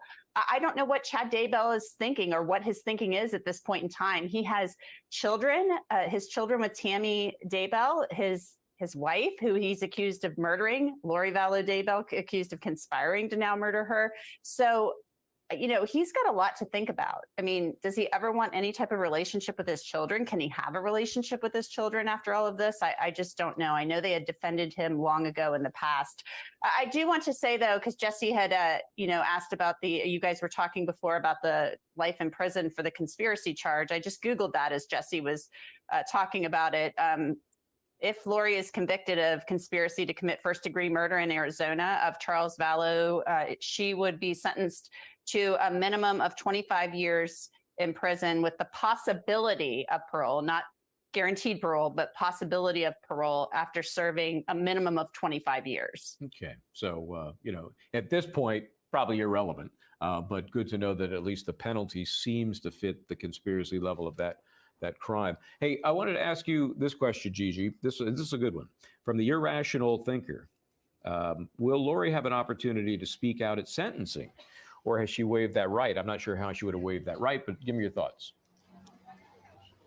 I don't think that she's made that decision. We haven't heard of it yet, but I really don't see her saying anything. I don't think that she would want to admit any wrongdoing. So it would kind of be a moot point. I mean, so what's she going to get up there and say, I didn't do it, or I loved my kids, things like that? I don't see it. She'll do like she did at trial. She'll sit there and grin, probably as the victim impact statements are being read, because she sat there and grinned when pictures of her children's bodies were up on the screen.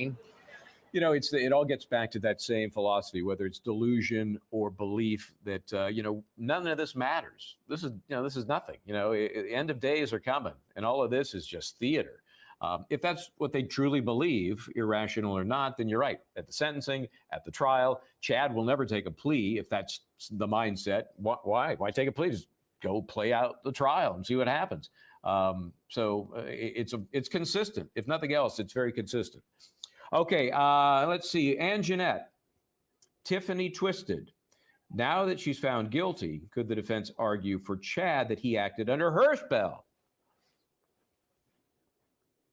Yes, I think so. I mean, I've always kind of felt like Chad Daybell, if anybody was going to throw anybody under the bus, he now can do that. The path has been cleared for him to do that, because if Lori had thrown him under the bus, she was going first. So then it would open up the door for him to, possibly do this to her. But now he can do it because she's been convicted. So he can say, you know what, if he plans to go to trial, this was her and her brother. They put these kids in my yard. I didn't know what they were up to.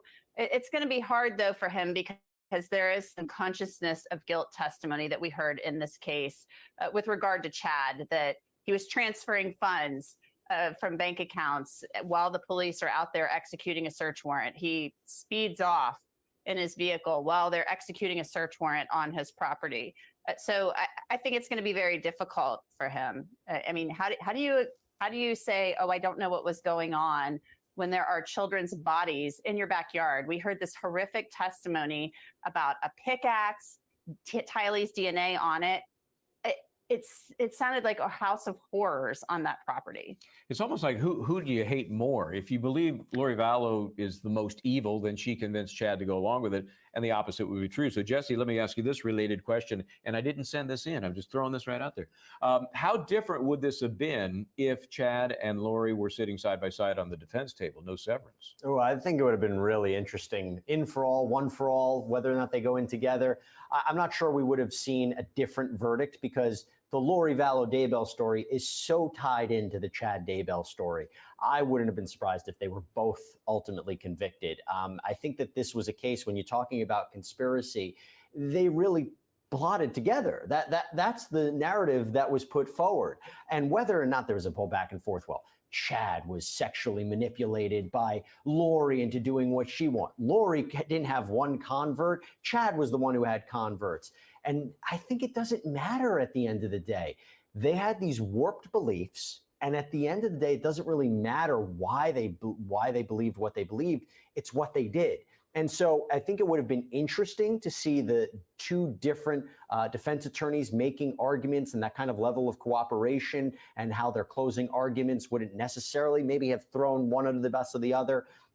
Maybe we would have seen more of a case where saying the prosecution has failed to meet their burden. But I think at the end of the day, it really wouldn't have changed the ultimate verdict. They probably both would have been found guilty, in my opinion. Well, and I think it's especially true because we did not see so much of the Chad did it.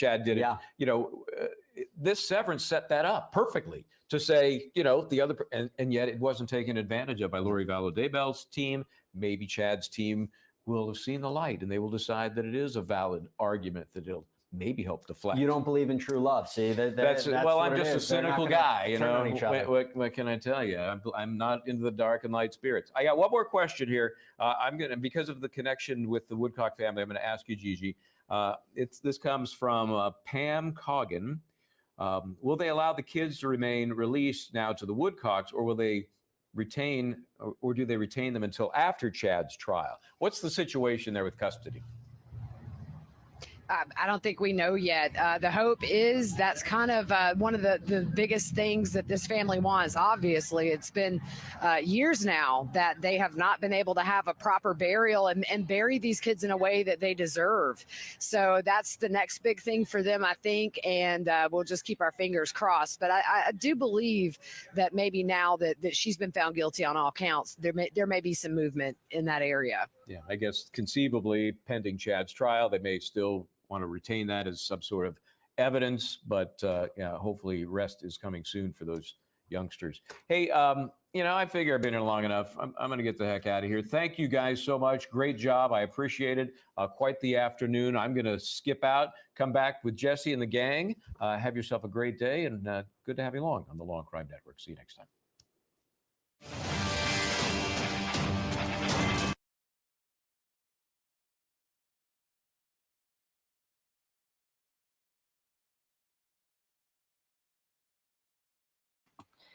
It seems like coverage is wrapping down, so I think maybe it's time to wrap things up here. Thank you all so much for joining me. Hopefully we get to do this again for Chad, and